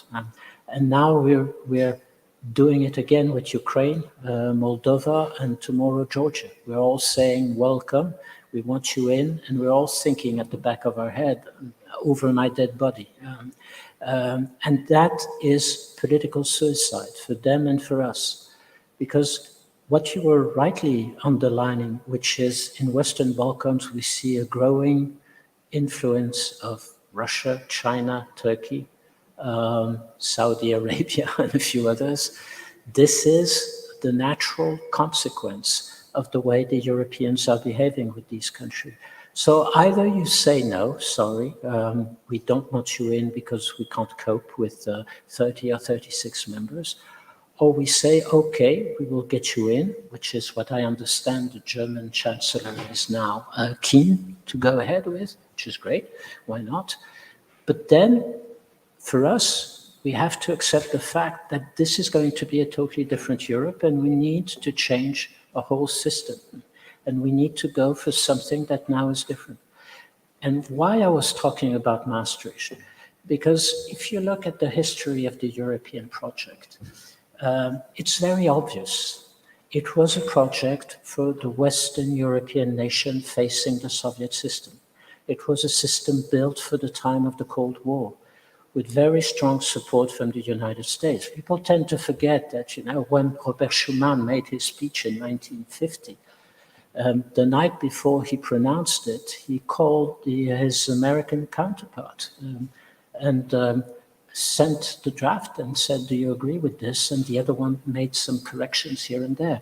This was very much a proposition supported by the American, because it was a way of shoring up the fragile, weak European, Western Europeans against the Soviet Union. Maastricht comes with the end of the Berlin Wall, with the crumbling of the whole Soviet system. It's a whole new Europe that comes out of this. And we needed to rebuild something completely different to adapt to this new reality. I think this is what Mitterrand understood, like many of the leaders who had gone through the whole ideal world of the whole ideal of the European project as it came out after 1945, and as it came out even during the Second World War, out of the minds of those who thought about Europe. Spinelli starts thinking about the European project while he is in prison, in the Mussolini's prison. It's the same with others. The fact that we have totally changed after 1989 and went into a new world entailed a totally different European construction, in my opinion, and we didn't do it, and we're still trying to live with this. Giscard tried again with the European Convention in 2002. It brought the Lisbon Treaty, which clarifies here and there, but fundamentally keeps the same institutional system that is getting more and more inapt, unsuited for the reality of today, and this will happen more in the future. But it's such the task is of such a magnitude that we don't dare do it. And so we go on with this kind of nice talk to the candidate countries. And in reality, we all know this is going to be difficult. And mind you, this is exactly what we have done with Turkey. Turkey is even worse. People tend to forget that the first idea about Turkey being a candidate for the European Union dates back to 1962, 1963. You should read an impressive speech, as always, made by de Gaulle, the French president then, who went on a visit to Turkey, 1966 or something like that. And it's an extraordinary speech where he says, Turkey belongs to Europe. It's one of the main players of Europe. It has to be part of our future European Confederation. At the time we talked about European communities. It has to become a member of the European community, and the sooner the better. We are in 2022 and here we are. And no surprise that Turkey becomes somewhat infuriated, uneasy with this way of pushing back. This is where I think, of course, I'm not naive. I know the political difficulties. But it seems to me that we're paying the price of our hypocrisy for so many years, and we're starting to pay the price of our hypocrisy with Western Balkan countries. It's all very well, and here again, you can see my own personal thoughts there. It's all very well for the French president to talk about a European political community as a way of bringing everybody together, the big European family. It's all very well, I don't mind. But you know, those candidate countries who will join this European political community will say time and again, I can foresee that, that's my own prediction, time and again, those countries, when they will be inside the sessions of these European political communities, will say, oh, it's very well, I'm very happy to have this talking shop, it's very nice. But what about my membership? Where are we? Where's the enlargement discussions? This is not moving ahead. And of course it's not moving ahead because we haven't yet accepted the fact that we need to adapt to allow these countries to come in. Maybe we have, you know, whatever one may think about Jacques Delors, at least he was realistic. In 2000,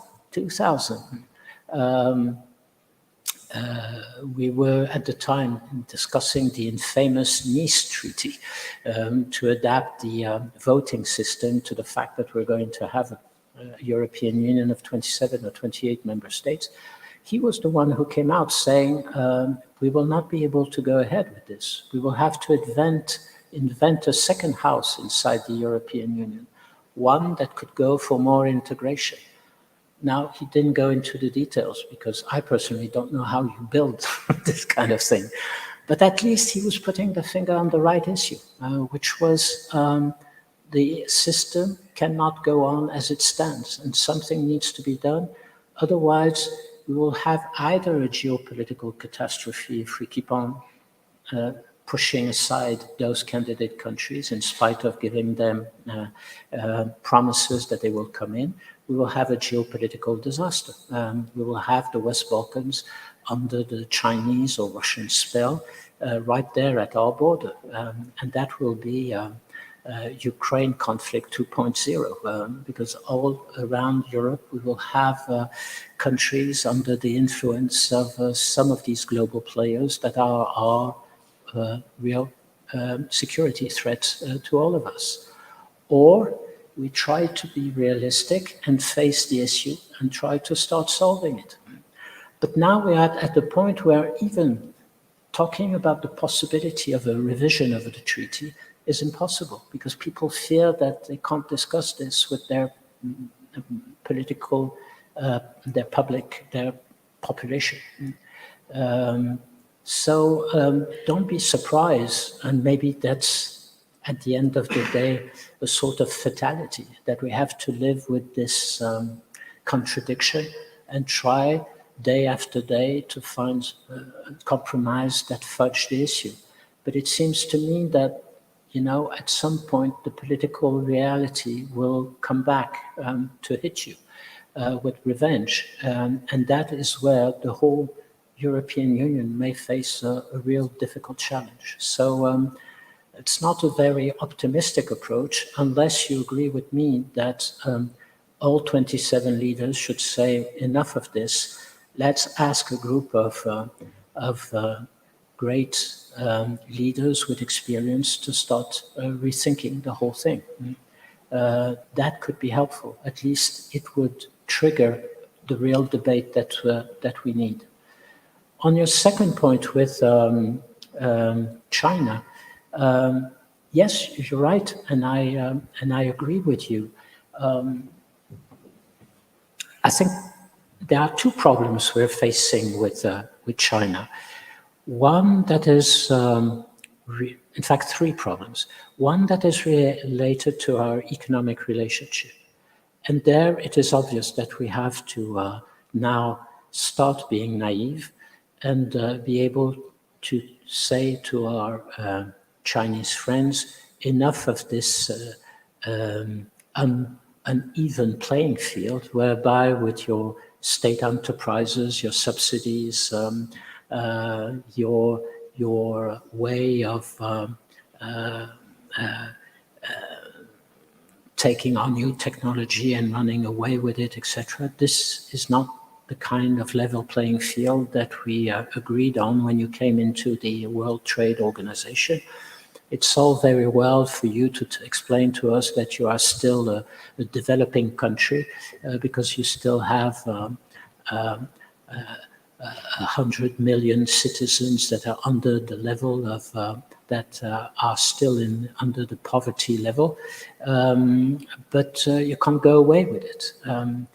Then you come in with the second concern, is that precisely when we try to get an agreement with the Chinese on this, then the European Parliament steps in and said, I can't agree on this because of the human rights in China and the blatant violation of human rights. And Parliament is absolutely right. But my own impression, and from this you will see that once again, I'm a dreadful diplomat speaking about this, but it seems to me that, bringing together human rights values and day-to-day diplomacy doesn't make a very good foreign policy. And you have to be aware of that. We're talking about totally two different categories. And one of the problems Europeans are facing today, and the Western world in general, is that by lecturing the whole world about human rights and democracies, we are facing now, once again, reality striking back with a revenge, because our democracies are under pressure, because what we have witnessed, for instance, on the 6th of January 2020 in front of the US Congress sounds very much like a coup in any kind of African country. And therefore, African partners, and I have seen that time and again, are telling me, listen, how do you dare give us lessons after what we have seen there in Washington 2 years ago? And the inability for all your political parties in the US to accept the fact that this was a coup, a failed coup, but still a coup, an attempted coup. This is why I think on this second issue, we need to discuss it with China. We need to be very blunt about it. We need every time to talk about this issue, we need to do it.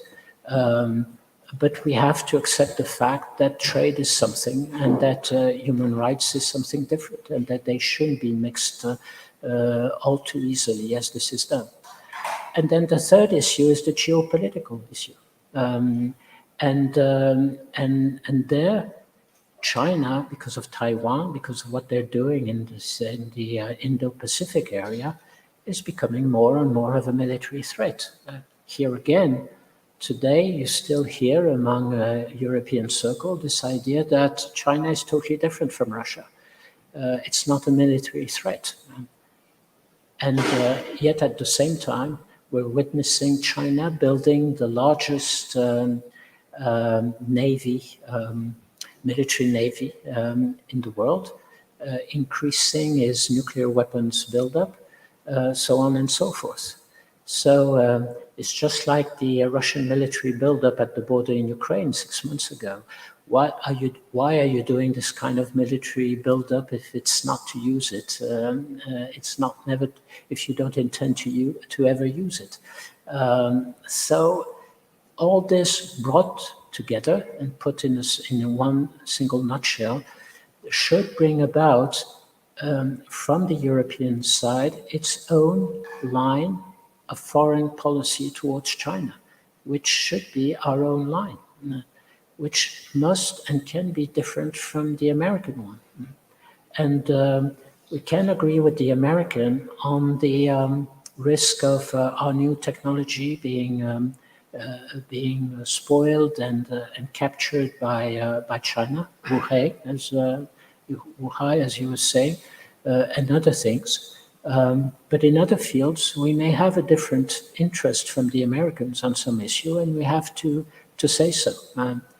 We may need, for instance, to work closely with China on climate change, if we want to. We may find a real interest because of our trade investment with regard to China to be more cautious in our reshaping of our supply chains with China, so on and so forth.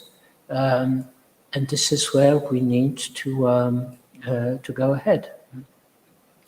Germany is ongoing this kind. One may think, each one of you may have your own thought about Germany's past economic policy with Russia or with China, and that they made big mistake and they gambled and they lost and now. But at least one must recognize that Germany has started a new definition of its relationship with China. They're going through working on a draft white paper on this, and you will see soon a new German policy on China. So at least they're doing their homework. And to some extent, that's at the end my whole point, is that the European Union has to do its own homework. Not through one of these, bland communication where you have nice words and not much real meat to put under your teeth. It's to look straightforward into the many challenges we're facing with China and to come up with some clear ideas about where we want to go, to name the difficulties and to name the solutions.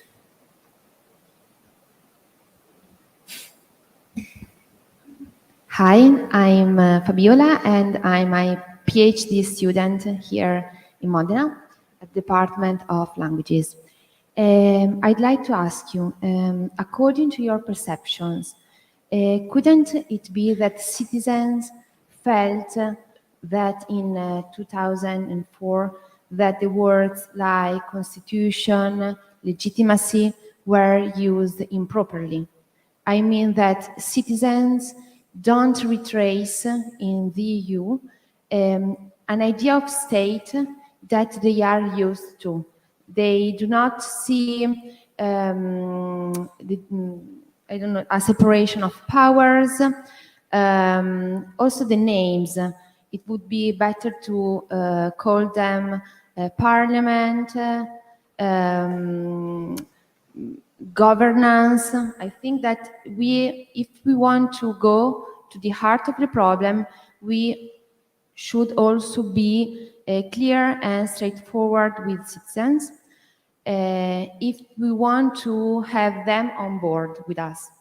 And secondly, I'd like to ask you if don't you think that the risk is that we will end up having a Europe, a two-speed unit, like some countries joining a federation, I don't know, 5, 6 countries deciding to be a political and united force, and the others remaining in the status quo, together in a confederation, but with a federation inside.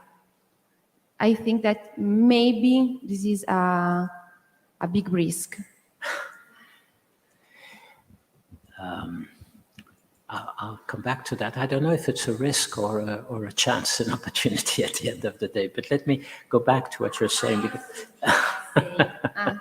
On your first point, the democratic legitimacy to some extent, I entirely agree with you. And I think, you know, from someone who observed during many years the trick that the Council invented, that the member states invented, every time there was a referendum on a European draft treaty and that the population said no, we invented a legal trick to come back and to say, listen, you have no choice. We have tried to take into account your problem and now you have to vote again. And this is what we did with Ireland, this is what we did with Denmark, this is what we did with France and the Netherlands.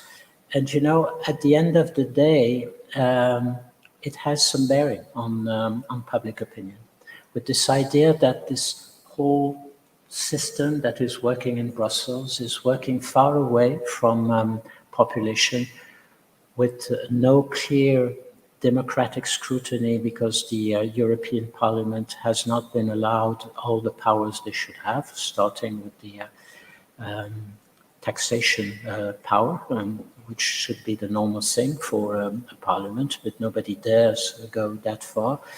So we're living with this huge vulnerability. And you know, in my country, since 2005 and the referendum we lost,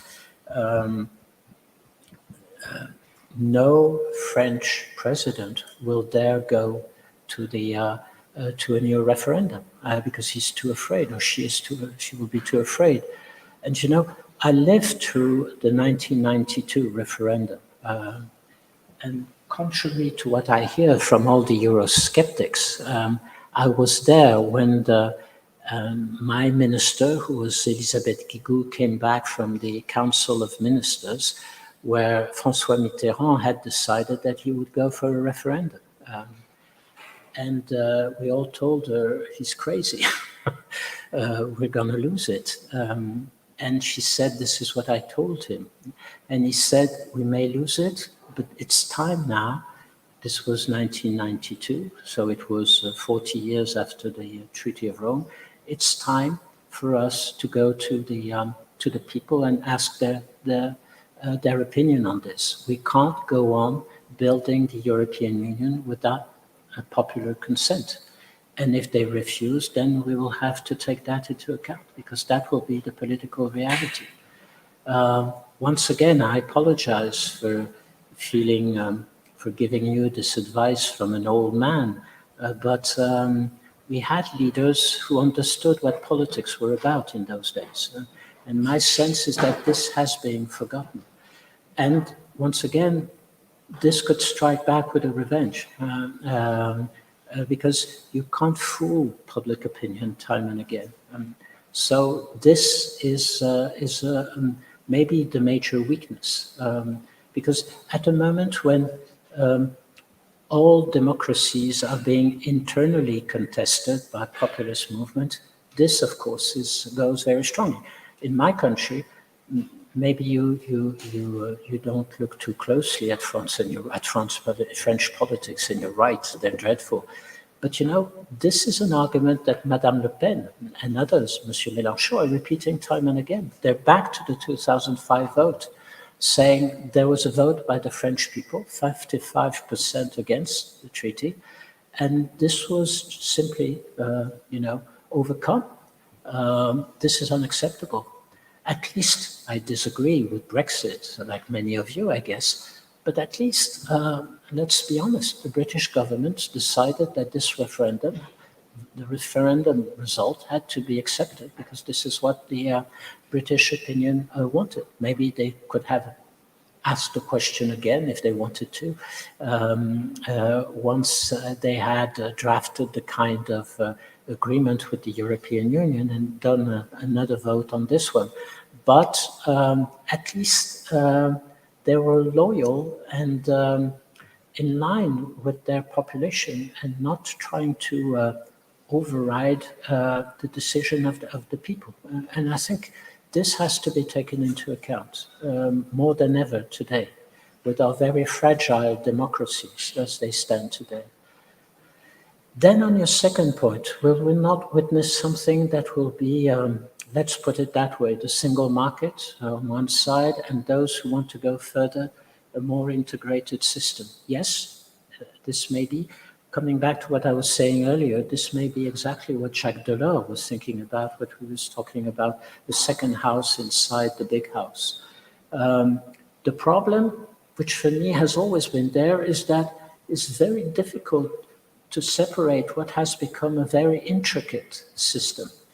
You know, when we're negotiating even political agreements with some of our partners, trade, customs union, single market is totally intertwined with discussion on strategic cooperation, security and defense, migration and other issues.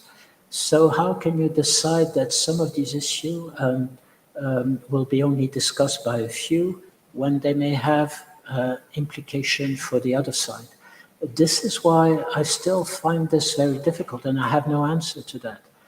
But to be honest with you, when you come to the point where you hear today, now I know this is maybe political talk and we should make too much of it, but still, when you hear some leaders from some of the Eastern European countries, the illiberal democracies, saying Brussels is the new Moscow, it's a sort of new Soviet system. The question you ask immediately is, why then are you staying in? And if you're so unhappy, if you're up to the point of saying that this is an imperialism unacceptable to them, I'm not even trying to be emotional. My question is, how can the system work with such different views about what should be a sort of consensus? If you don't agree on the institution, how can you still stay inside the club if you disagree with the governing body? And it's not only that you disagree with its decision, but you disagree with its mere existence. There is a problem there. And I think this is where we are at the moment, and we have to be aware of that. And it seems to me, to be honest with you, that the Ukrainian conflict has not weakened that division. It has, on the contrary, I think, enhanced it. In other words, if you go, which I have done recently, if you go to Warsaw, to Tallinn, to Vilnius or other places, what you get there is now you have to listen to us. Not only about Russia, but about all the rest, because we were right on Russia, and therefore now stay silent, stay put, and listen to what we have to say.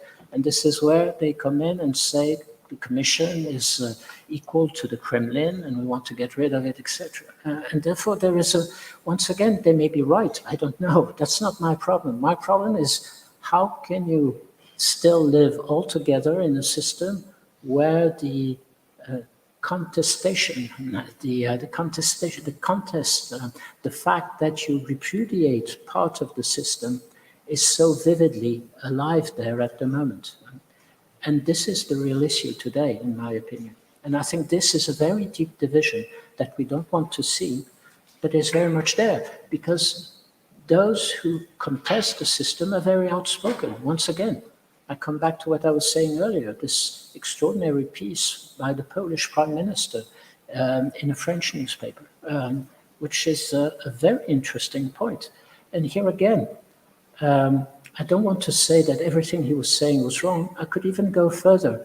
I understand the emotion of many of these countries, because for them, the Russian threat was and still is, more than ever, an existential threat.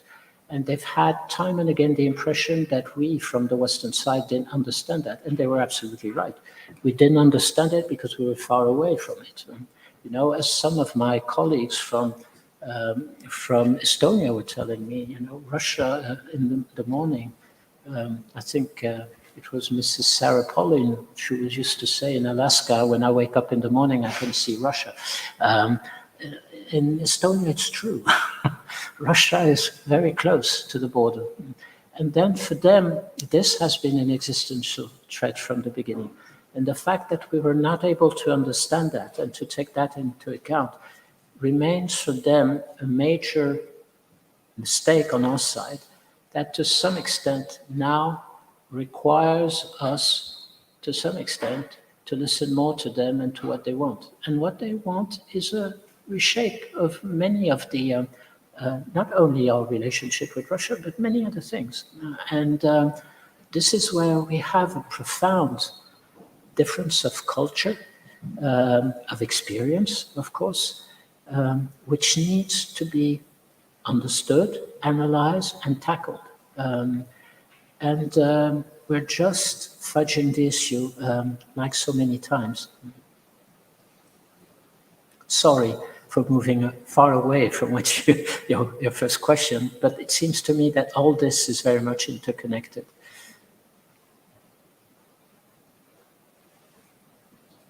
Thank you. Any further question? Thank you. Okay, good evening. I am Anna Giuseppina Pes. I am a recent graduate in international relations. First of all, I would like to thank you for this interesting lecture. And I have maybe a you hear me? Yes, I hear you, but could you speak a little bit clearer so that... Oh, okay, sorry. I apologize, I'm old. Sorry, no, I have a simple question regarding the relations between, let's say, the European Union, the ASEAN countries, and the USA and China. As we know, the European Union, especially in the last, let's say, 10 years, 5 years, is strengthening the relations with the ASEAN countries and is trying, from my point of view, to somehow counterbalance USA and China in this area, and is trying to create a closer cooperation with these influential countries. Well, they will be influential countries in the next decades. Is the European Union foreign policy towards these ASEAN countries somehow functional to the its goal of a strategic autonomy? And if yes, in which way? And I will also ask if, in your opinion, in which way is the European Union politics in the ASEAN countries perceived by USA and China?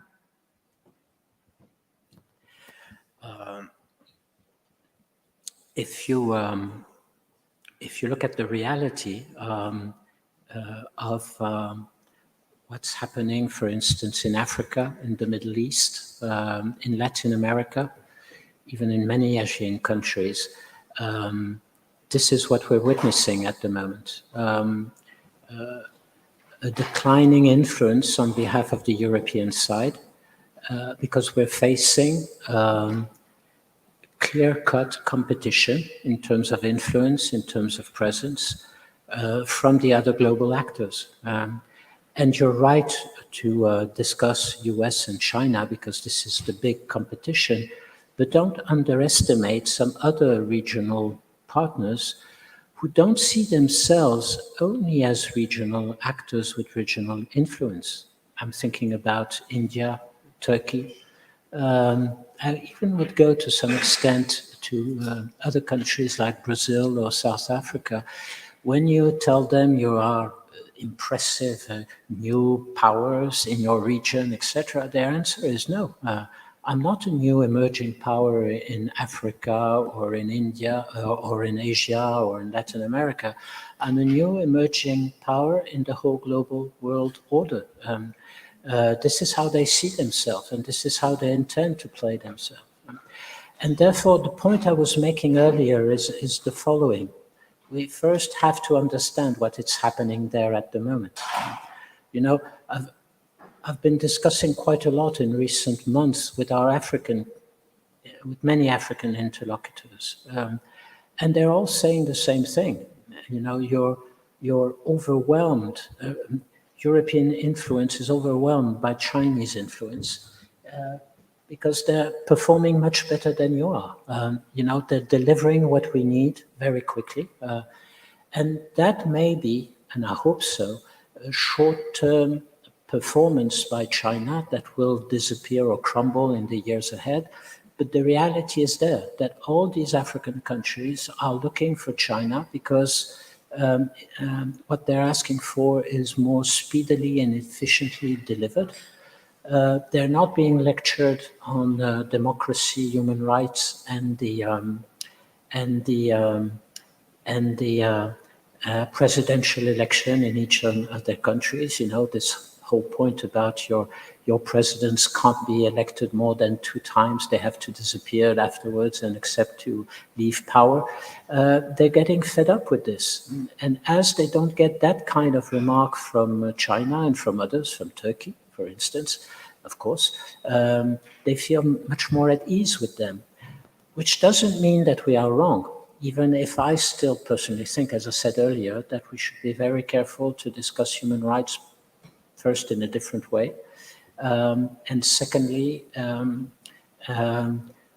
to not confuse and mix all things together. But leaving this aside, my whole point is that if we want to regain influence in Africa, in the Middle East, and elsewhere, we need to change our act. We need to perform better. And in order to do that, we have to understand what these countries are telling us. Because the fascinating thing is that we are the ones, we are the countries which had the closest links with them, which is, by the way, part of the problem, because quite often those were colonial links. But still, in other countries, we were not colonial powers, and we still have lost ground as we have been moving ahead. So the whole point is, once again, what kind of foreign policy do we want to have with these countries? What kind of revisited diplomacy do we want to have with them? Do you remember I think it was Einstein who was saying the definition of stupidity is doing time and again the same thing and hoping that there will be a different answer at the end. It seems to me that this is what we're doing all too often in our neighborhood, namely North Africa, Africa, and the Middle East. And at the end of the day, they're not listening to us anymore. So when I'm saying we need to be a little bit more innovative, and in order to do that, to simply start by listening to what these countries are telling us, that would be quite interesting and very useful. And I don't think we're very good at it for the time being. We had a quite interesting, and we were very eager to have this EU-Africa summit. I think it was in February of this year, where a lot of nice talking went on, communiques, everything. It's all going to be different, etc. And when you meet, which I have done, as I was telling you, some of our African interlocutors in June, July, and August, their point is nothing came out of this once again. You were all full of nice talk, great friendship, eager to help us more, but we see nothing coming out. And what I fear and where I'm the most concerned is when I'm discussing that with my former colleagues from the Commission or from the External Action Service, they recognize that reality openly, saying they're absolutely right. We did nothing after that summit. So, you know, when we will start to look really at these problems and simply be a little bit more serious? If we're not, then China will go on. Russia will step in more. Turkey in Eastern Africa will become more and more present. Saudi Arabia in the Sahel will be more and more present, so on and so forth.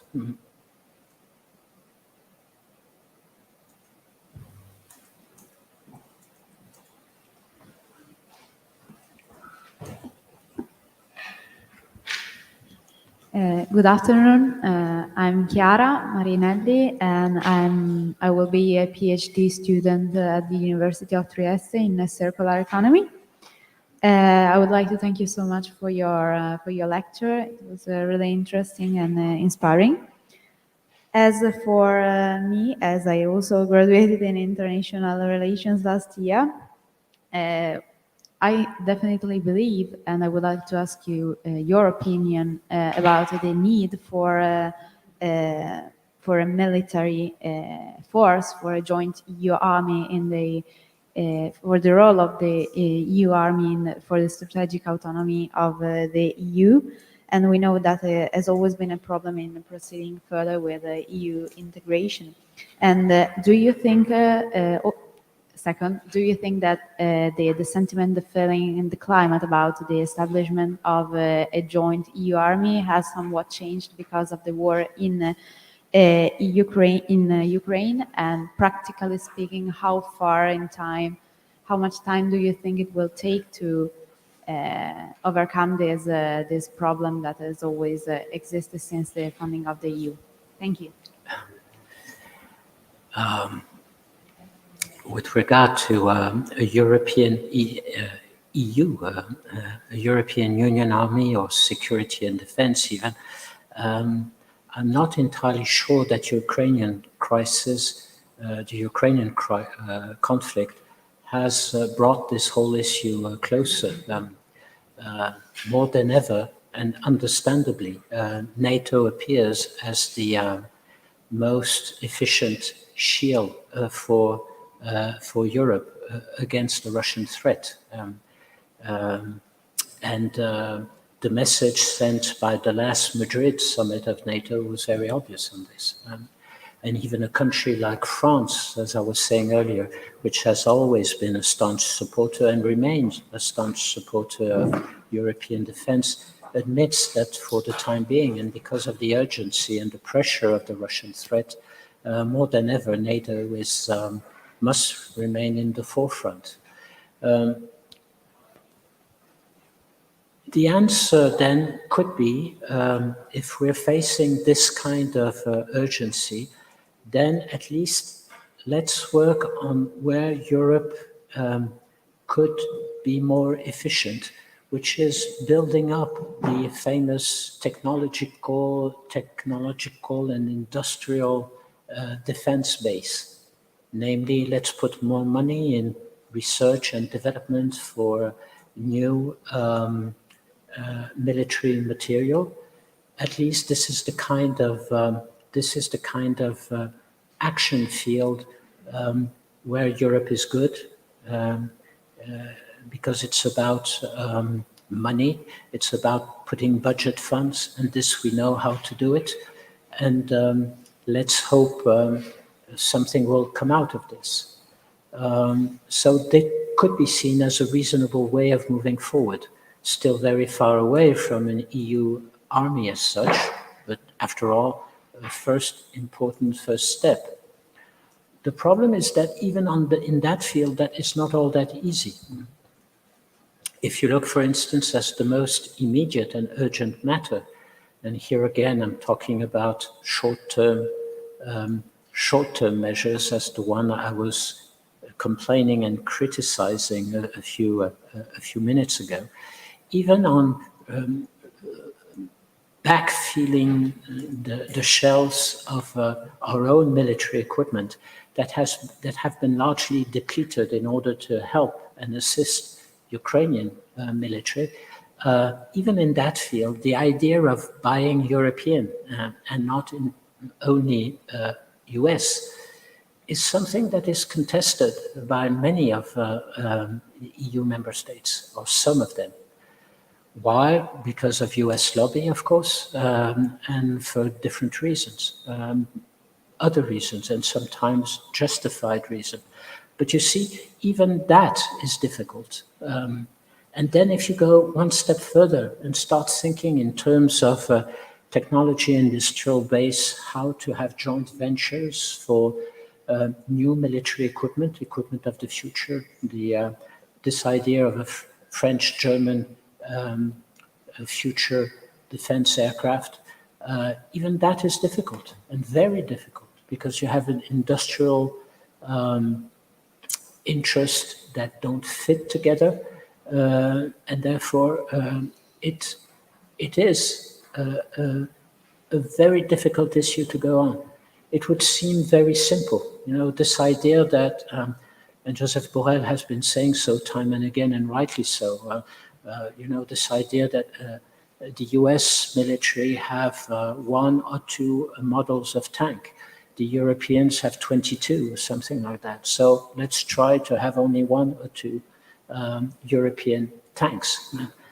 Once you have said that, the problem is still there. And when you start looking at the details and the practical details, you have the Sweden saying, okay, but we will build a new tank under my leadership. The French said, no way, we will do it under my own leadership. Spain, Italy, Germany, each one coming in. And as long as you don't have a very strong political will that is able to overcome those industrial interests, you don't go very far. So I'm all in favor of all of this, of course, and I think we all are, but the reality is that it's very difficult to move along. So I've brought you a very long answer to something that I could summarize as saying there is still a long time to go before we see anything of an integrated defense and security policy, it seems to me.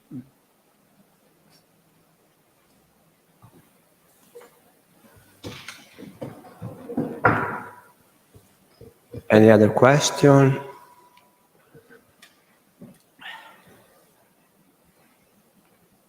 No. If this is not the case, we can come to a stop this afternoon session. I'd like to thank again Ambassador Vimont for his excellent keynote speech. I'd also like to thank all the students for having asked so many questions. Before starting, I told Ambassador Vimont that Italian students are not accustomed to making many questions, but you proved me completely wrong, and I'm very happy of that. In any case, the merit goes to the ambassador and to his very lively and stimulating lecture. Thank you, and we are going to meet tomorrow. Thank you. Grazie a tutti. Arrivederci.